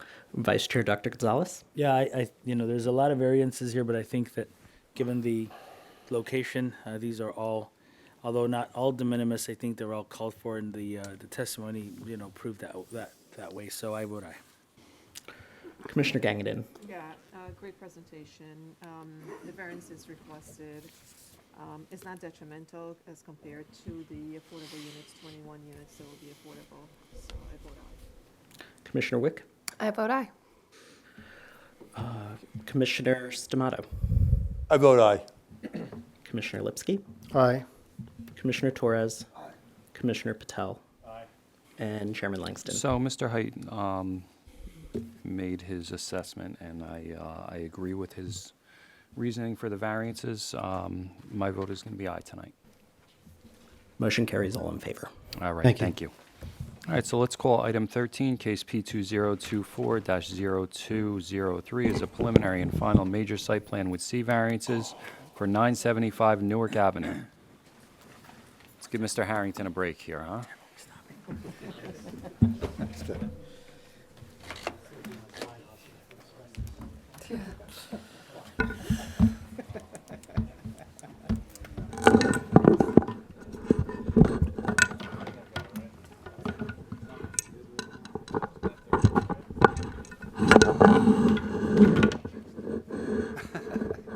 Almost. That was 54 Jones Street, right? Okay, good. Okay. Are we ready? Yeah. Okay. Head counsel. Good evening, Chairman and Board. Jim Burke, representing the applicant. I've handed proof of notice to council. We can give him a minute to review that, or I can continue. Chairman, receive the affidavit of publication proof of mailing with respect to the application 493 Newark. It does appear to be in order. This matter was previously scheduled. 475. I'm sorry, 475. That's the LLC, Yeah. but it's listed. It's 475 to 493 is the address. This had been previously listed. It was carried from the August 26th meeting with preservation of notice. We're going to mark this as A1 for purpose of the record. All right, thank you, counsel. All right, thank you. Before I introduce our architect, I want to just point out, this is a triangular piece of land, and that does present certain challenges to the architect and the developer, as you just heard before.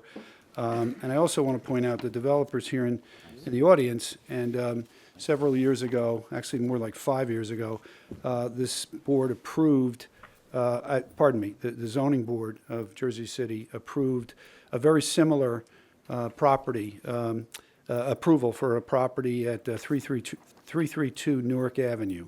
That one, I'm holding the resolution in my hand, that one consisted of 18 units and same challenge, which was a triangular piece. So I only mention it because the developer has experience in this type of project.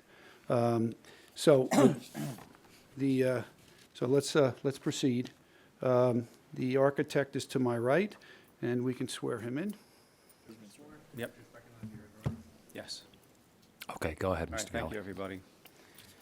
So again, as always, I'd like to start with just familiarizing people with the site.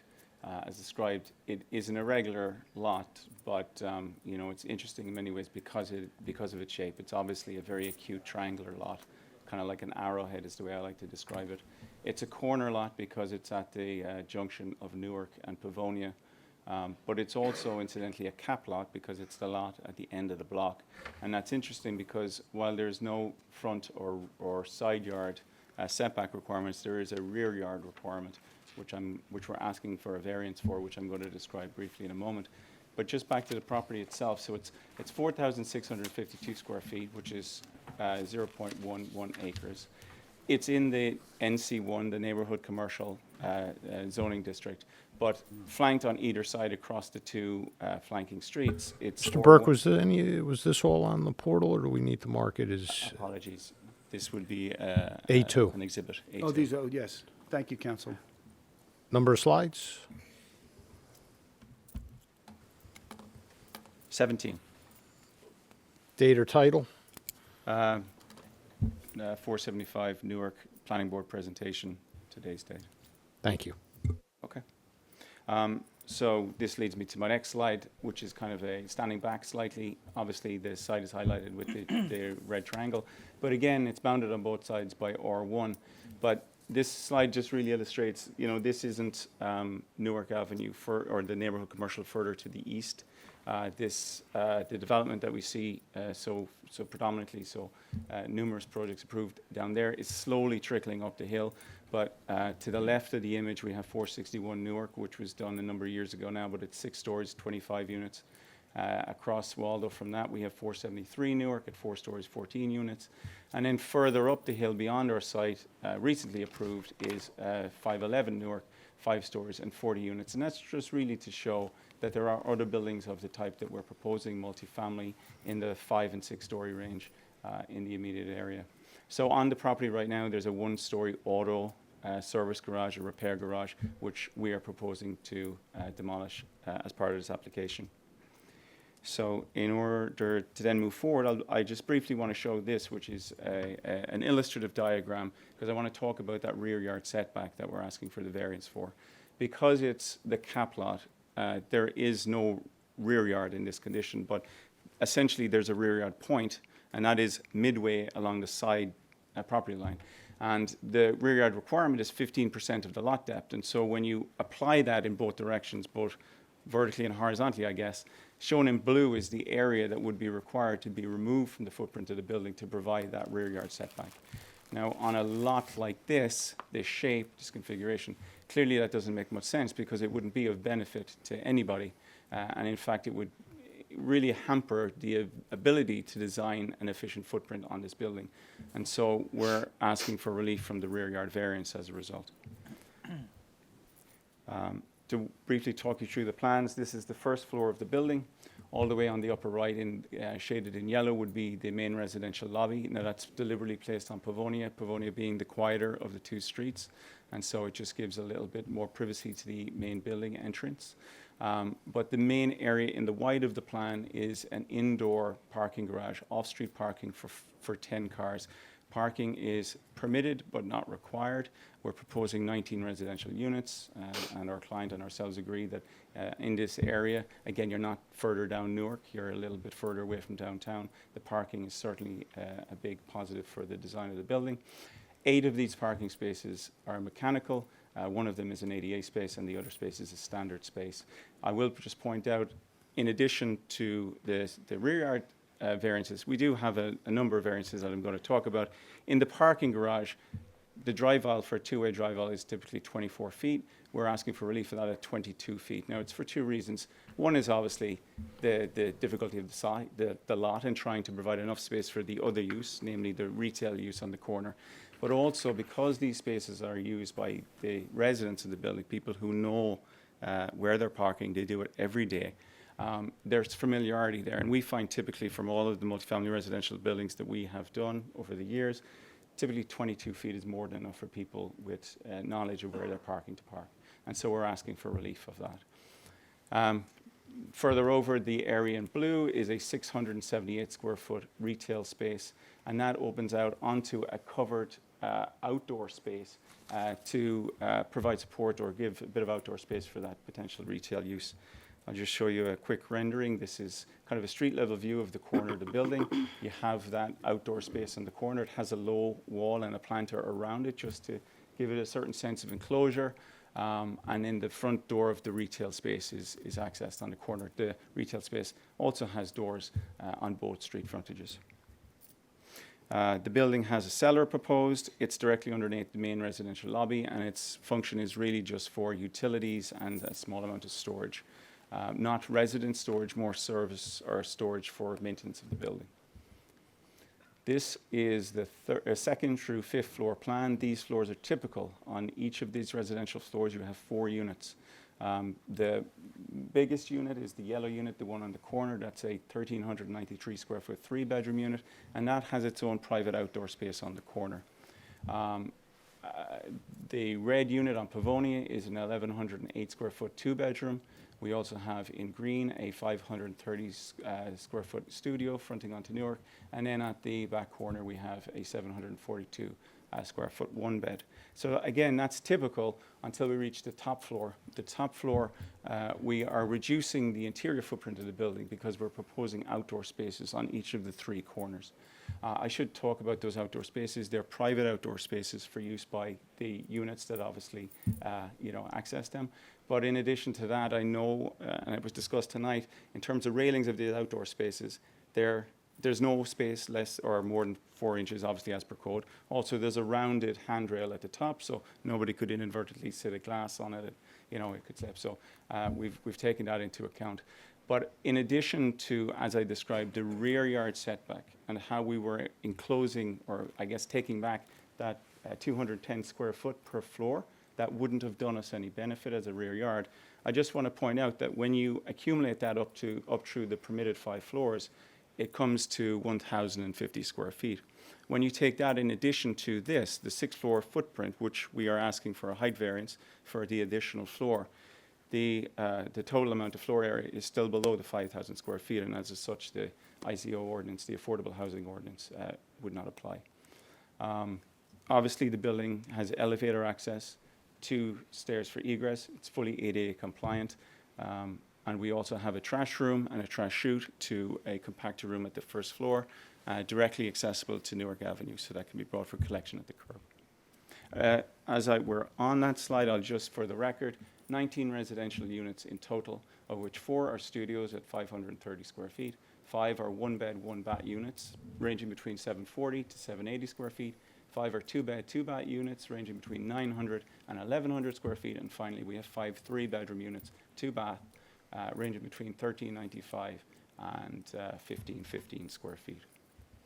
So then I'll just take you up to the roof of the building. At the roof, there is a small amenity space. That amenity space is the 10 feet permitted by the code, so that complies, and that opens out onto a common access outdoor roof terrace, which is set back from the edges of the roof by 3 feet.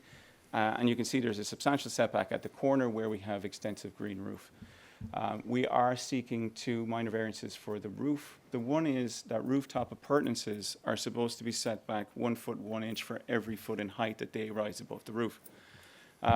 Because of the shape of this, in order to have some semblance of a usable space up there, even though it's small, on one corner on the Newark side, it's supposed to be 10 feet 7 inches, 10 feet 7 inches, sorry, 10 feet 10 inches, and we're 10 feet 7.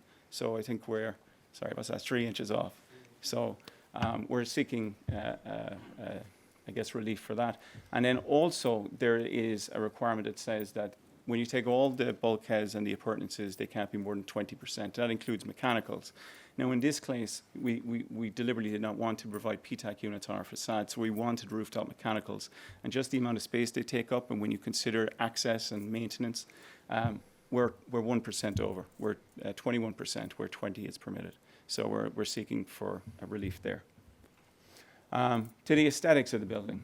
So this is a slide taken from Newark Avenue. Hang on, before you do that. Sorry. Did you mention what happens with rainwater that's caught? Very good point. So we are providing a stormwater detention system that's beneath the drive aisle in the parking garage, and there's enough capacity to meet the requirements of the city. Okay. In addition, we have street trees, and we obviously have green roof, so we do have quite a bit of green infrastructure throughout. So this is the facade shot. Now, clearly, we have decided to take a more contemporary approach to the styling of the building. I think the things that kind of say that or that show that is really the fact that there's not a rigidity or an order to the facade. It's a very familiar palette of materials. We have brick, we have composite aluminum panels, but there's a kind of a playfulness there. The panels are staggered and random, both on the vertical, but also on the horizontal.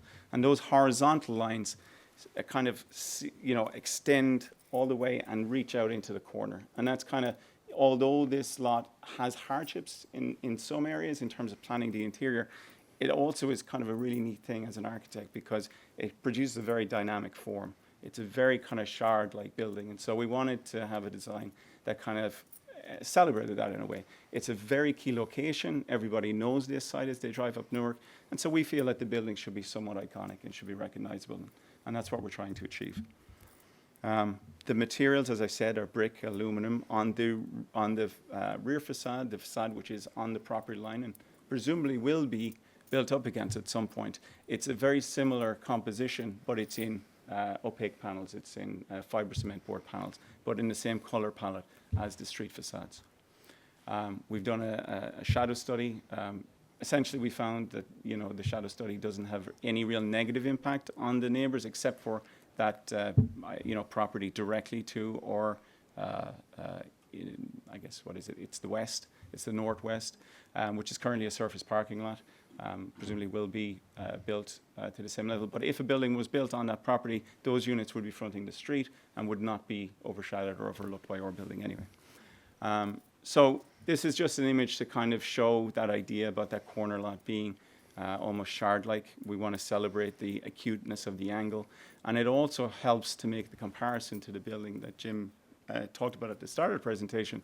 Our client here previously developed and completed this project at 332 Newark, which again was on a very, very acute angled corner. In terms of the design, we leaned into it here also. We felt it was very effective. We've gotten many compliments. Our client was very happy enough to come back to us to do this project. So it just also shows that given the constraints of the lot, that construction is obviously possible, but it can be efficient and done well when the right person is doing the job. And in this case, we're very confident that they are. So that's the end of my direct. I'm happy to take any questions.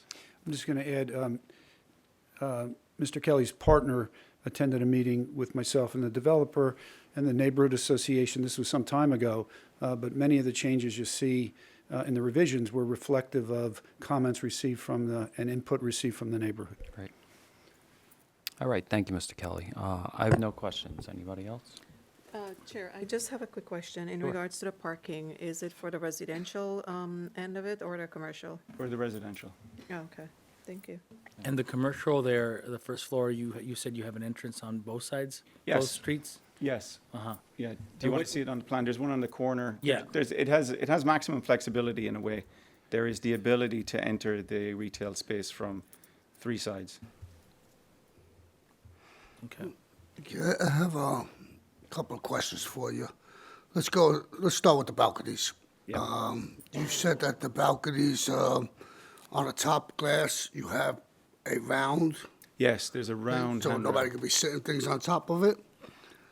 Bottom part of the balcony is the glass goes all the way to the ground, or how? It does. It sits in a sleeve, which is on the balcony's top surface. It's not set out to the front. How There's do you no get gap. rid of the rainwater? Well, these balconies will all have drains within the area. have drains with them? Yes. Cool. And that's on all the balconies, even the ones in the back. All right, cool. Next question, your parking, do you have a variance for, you said 22 feet? Yes, the drive Depth, width. that's the depth though, what's the width? That's what I mean, the width. So from the back of one space to the back of the space opposite is 22 feet. The width of the drive aisle, it would normally be 24. Or under a lot of the redevelopment plans in the city right now, 23 is more standard. So That's the width of the entrance into, the drive into. no, the garage door, I am afraid I don't Now, have it. what is, are you the width of the parking spaces? The parking spaces are 18 feet deep and they're 9 feet wide. 9 feet wide. Yeah, and so maybe that's the confusion because I described the width of the parking space, whereas I described the depth of the, sorry. Okay, so the wide area in the center, the driveway. Yes. The drive Yes. aisle is 22 feet wide. From the Okay. back of one car to the back of the car opposite is 22 feet. So that would be the best. So basically, okay, so we're not talking the width of the parking space, individual parking spaces. No, individual parking spaces are all standard. Yeah, No, I know someplace else that they did that. They made it minimum, okay. and it's just people bumping into cars all the time. Yeah, It's no, just that's what- not the case here. And then you mentioned that you got to be a good driver, and I'm like, okay. No, that- I didn't say that. Well, you said they. No, what I was saying is that most people, they park there every day, and so And they're they're good at familiar. It's just if you park at home in your own driveway, you know. Well, you asked my wife. I'm good at it very few times. Okay, tell me about it. All right, thank you. That's all I got. All right, anybody else? No. All right, thank you, Mr. Kelly. We appreciate it. My pleasure. Thank you all. Mr. going to note, our second witness is our planner. We also have a civil engineer, our civil engineer if needed. And a traffic expert is not here because of the holiday, but he did submit a report. Sure.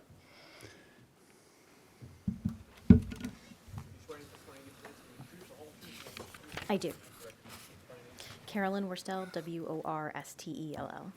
Ms. Worstell, good evening. Your license is current? All right. Current in good standing, yes. All right. Thank you. You're qualified. Okay.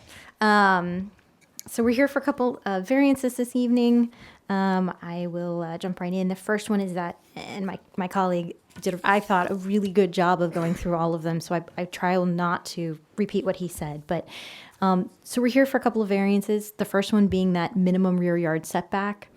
As was sort of discussed, this is kind of an irregular lot. You know, it's a corner triangular lot that's not really envisioned. It's not really addressed throughout the code. So we end up having to, to ask for some relief for that. We do have 2 front lines, 1 side lot line, and a rear yard point. And so that creates that unusual sort of little cutout in the middle. And I think, as was very eloquently shown and stated, it really doesn't provide any benefit to create that rear yard setback. The property adjacent to us to the north, that's their side lot line, and they're a through lot, right? There is no rear yard that we would ever be matching for another building there, because they're a through lot. They're going to build from front, from street to street.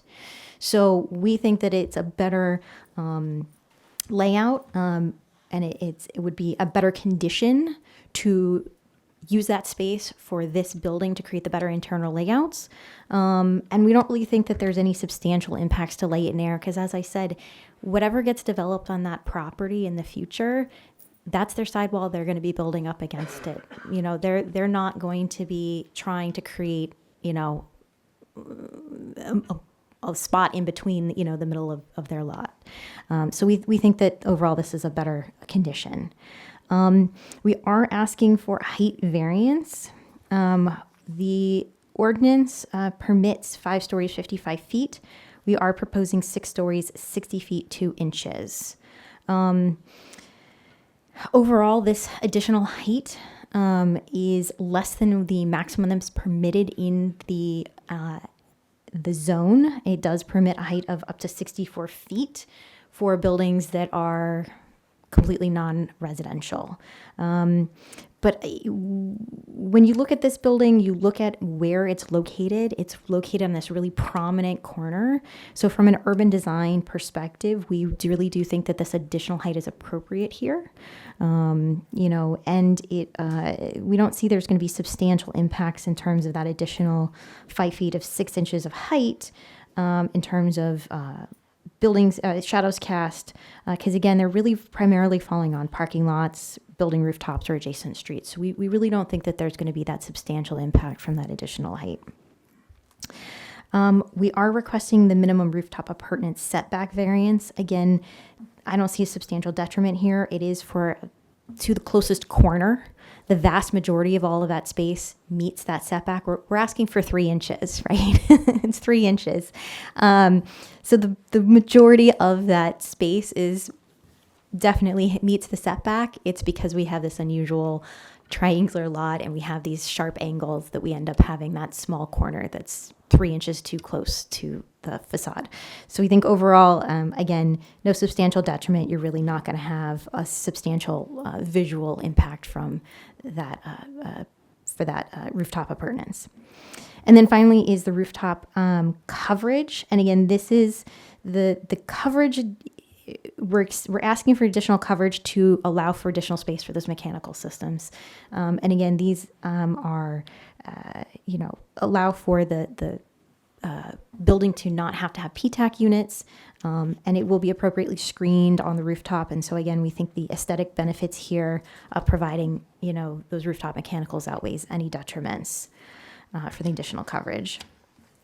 Finally, we're asking for that minimum parking aisle width, where it's 22 feet is for the parking aisle, where 24 feet is required This is 10 off-street parking spaces. We think that this is going to be adequate for the limited number of vehicles that'll be utilizing the garage on a daily basis. So again, we don't really see a detriment here. I think overall this project advances the municipal land use law. It's promoting that general welfare through the creation of an appropriate mixed-use multifamily building consistent with Purpose A. It's providing setbacks that provide for adequate light, air, and open space, consistent with Purpose C. And I think really this is going to be a more desirable visual environment, consistent with Purpose I. This is going to be a signature structure at this corner, where right now it's a parking lot and one-story, car, service station. So this is really going to be that signature architectural element here for that corner.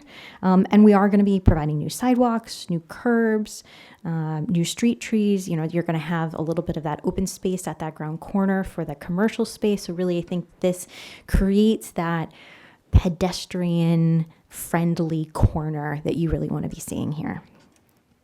I think overall I don't see any substantial detriments to the public good or general welfare. Again, it's an appropriate use in terms of scale and the uses for this site.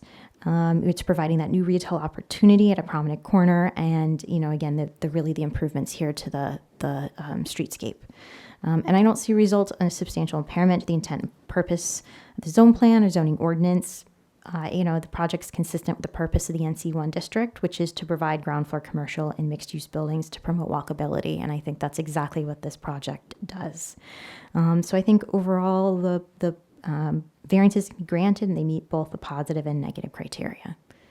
And that's the end of my direct, unless anyone has questions. All right, thank you, Ms. Worstel. I have no questions. Anybody else? No. All right, thank you. All right, so, Counsel. Mr. Chairman, the hour's late. I do have the civil engineer here if any question needs to be answered. And if not, then I'll conclude our testimony. Okay, let's, does anybody have any immediate questions for the civil engineer? No. We'll keep them on deck just in case. Okay. All right, thank you. All right, so at this time, let's open it up for public comment. If anybody's here from public, please come on up.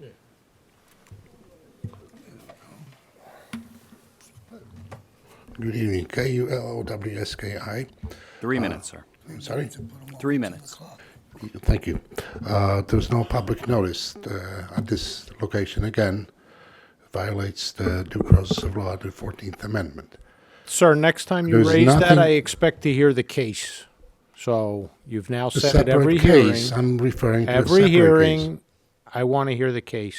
Yeah, this is about the case. Another issue I have. Supreme Court case, sir. Thank you. I will deliver to you. I do not have a problem with the development of this property, except the extra parking garage. This is deadly intersection. It's been known for years. It's on a big slope, downhill, people driving like crazy. There's only one traffic line and a bike lane on Newark side, and people drive like crazy also on the Pavonia side. So this is not suitable to have any more cars and entering right next, very close to the intersection of Pavonia and Nordic Avenue. So I request that it will be rejected just on this ground, on these two grounds. No public notice and extra parking garage. Otherwise, I have no problem with development. Thank you. Thank you. Anybody else from public? Mr. Chair, I'd like to close the public portion. All right, motion is made and seconded. Public is closed. Matt, this is yours. Yeah, I really don't have much to add beyond the fact that staff substantiates the accuracy and validity of both Ms. Worstel's and Mr. Kelly's testimony. Staff prepared a memo dated August 22nd, 2025. When that memo, staff recommends 5 conditions. The applicant agreed to those conditions? If the matter is approved, yes, the applicant agrees. Staff recommends approval with conditions. Okay, thank you. Mr. Chair, I'd like to make a motion to approve case P 2024-0203 as presented to the board here tonight. Second. All right, motion made and seconded for approval. Vice Chair Dr. Gonzalez? I mean, I think the variances requested again are de minimis, and they're called for in this situation again with a lot size. And thank you for bringing 332 Newark up, because every time I was looking at the picture, I was like, I think I've seen something like this before, and it's beautiful. I think you did an amazing job with the lot size, and I think it is going to be iconic. That's a perfect little corner there. That building, I think, is really going to stand out. So I vote aye. Thank you. Commissioner Wick, I vote aye. Commissioner Gangadin, Yeah, I think it's a great addition to the neighborhood. The variances requested is not detrimental to the public. It's a very good-looking building, I have to say, despite the lot coverage. So I vote aye. Thank you. Commissioner Patel, Aye. Commissioner Torres. You know, on that lot there on Pavonia Street, on that corner, there's a garage across the street that is always in business. There was a garage where this building's gonna be at. Always had cars coming in and out of that lot on Pavonia Street. And then there was Rand's Ice Cream, where had always had cars coming in and out on the thing. So all my life, I never seen nothing on that corner but cars coming in and out, and I never seen it to be a hazard, you know, to anybody in the community. So with that, the fact that they did supply some parking spaces and stuff like that is a nice building. It looks more like a ship to me, but with that, I vote aye. Commissioner Lipsky. Yeah, I agree with Eddie. It resembles a cruise ship. Quite frankly, the MV narrative being made by Storylines, I think it points in the right direction towards the Hudson, so that when you're going east, you're thinking you're going to sail away. I think for the kids at Dickinson High School, it'll be a great reminder of the greatness, what can be achieved in our great city. And I look forward. And it's one of the three transects. You've got Newark Avenue, Montgomery, and Communipaw that goes east to west. And I think coming from Palisade Avenue, going east, it's going to be a really great visual to remind us and point us in the right direction. So I vote aye. Good job. Thank you. And Commissioner Stamato. I vote aye. Motion carries. All in favor. Oh, Chairman Langston. My apologies. No worries. It's late. No, you called it already. It's fine. And there's no P-tax, Chairman. Oof. Yeah, I know. Yeah, I agree with, abstain. I agree with Ms. Worstel's testimony, and I don't see any detriment to the community or the zoning plan. Mr. Kelly, great design.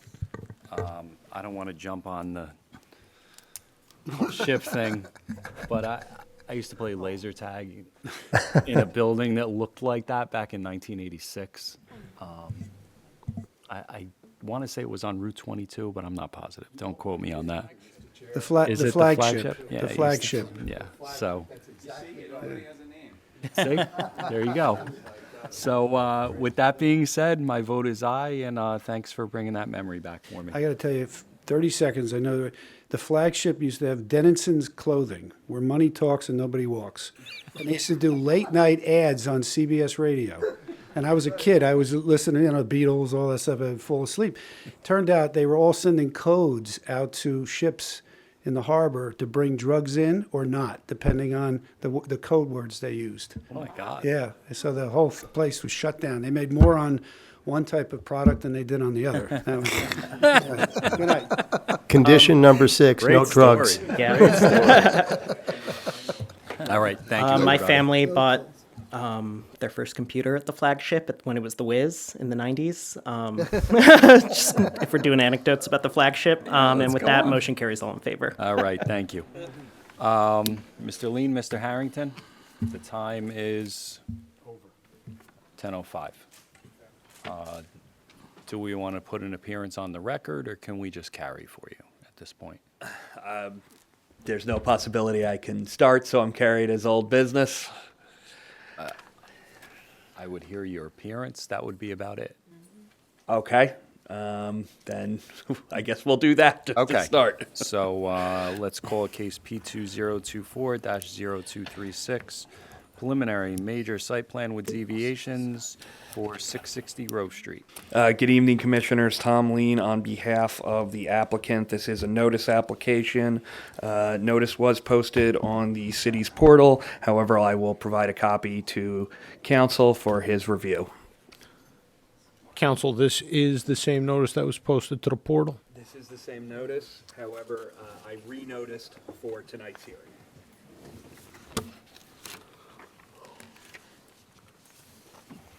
In light of that, Chairman, and receive the affidavit publication proof of mailing 660 Grove. It was published and noticed for this evening. Does appear to be in order. A1 for the record. Okay, thank you, council. I don't know if you'd like me to proceed with an intro or just request that this be carried to a date certain at this point. Let's request for carry at this point. Okay, all right. This is the second time we've gotten to the end of the night here, and we were next up. I would ask if there's anything on for the next meeting. If not, I guess we will be forced to carry to October 28th, but I leave that up to the discretion of your board secretary.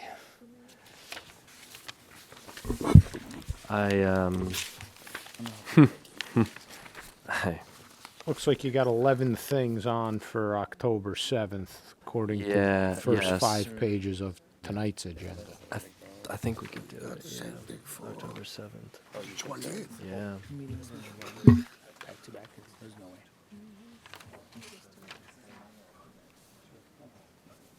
Yeah, we'll actually do October 7th. That would be great, Yeah. especially since we started testimony, so I appreciate that, and we will be. That. Okay, Yep, so we're breaking our own rule. all right. Thank you, council. Thank you. All right, Mr. Harrington, case P2025-0108. Germans and Am? the ones today? This one, can I get it on October 28th? I know my client can't, my architect can't make the October 7th. Okay, we're not offering October 7th. There was just an exception for him, but October 28th does have Pulte Homes on it, so. What's the next one? That would be, Okay. I'll have to look at the calendar. It's November 22nd, believe it or not. I believe. Don't quote me yet. 1 second. I'm sorry. I wasn't thinking to November already. I think I'll still try the 28th and see what happens. Yeah, okay. All right. Makes it Um, easier. Well, we didn't call the other one first, but obviously with preservation of notices and, extend any timelines. Absolutely. Okay, thank you, council. And I have the last, Also have item 16, correct. case P2024-0215 for 230 First Street. Correct. Cam? Do you want to also do Yeah, the 28th? The 28th. Okay. 'Cause, both of these, I know you hear it all the time, but they're quick. They're, we can get them out of the way in probably 10 minutes. Okay. Talking to McCann about that. Yeah. I know, I'm going to try to convince him to adjourn Pulte. Okay, thank you, council. Thank you. Let's move on to memorialization of resolutions, please. Mr. Chair, I'd like to make a motion to memorialize the following resolutions. I have 9 today. Resolution number 1 of the Planning Board of the City of Jersey City. Applicant is 829 Bergen Ave LLC for a preliminary and final major site plan approval with C variances at 829 Bergen Ave, Jersey City, New Jersey, Block 13302, Lot 22, case number P2025-0071. Resolution number 2 of the Planning Board of the City of Jersey City. Applicant Vasant Properties LLC for extension of final major site plan approval with deviations at 165-169, 173 Academy Street, Jersey City, Block 12308, lots 12 and 13, case number P2025-0135. Third resolution of the City of Jersey City, case number P2023-0099. Applicant is 129 Logan LLC, address 129 and 133 Logan LLC, Avenue, Jersey City, New Jersey, Block 10201, lots 3 and 4, decided Tuesday, August 12, 2025. application for preliminary and final major site plan approval. Number 4, resolution of the city of the planning board of the city of Jersey City is case number P2024-0224. Applicant is Carney JC LLC. Address is 222-228 and 230-236 Carney Ave, Jersey City, New Jersey, Block 20902, lots 8, 9, and 10. Decided Tuesday, July 15th, 2025. This was an application for a major subdivision approval. Number 5, resolution of the planning board of the city of Jersey City regarding amendments to the Bates Street Development Plan, case number P2025-0027. Number 6, resolution of the city of Jersey City Planning Board, case number P2025-0028, address 71 Crescent Ave and 10 Brinkerhoff Street, Jersey City, New Jersey, block 16902, lots 31 and 39, decided on Tuesday, September 9th, 2025, application for a minor subdivision approval. Number 7, resolution of the planning board of the city of Jersey City, applicant 111 Realty LLC. Property is at 111 Colden Street, Jersey City, New Jersey, block 13801, lots 7 and 8 for major, preliminary, and final major site plan approval, and 1C variance. Case number on that was P2024-0102, hearing date August 26, 2025. Number 8, resolution of the planning board of the city of Jersey City, case number P2025-0136.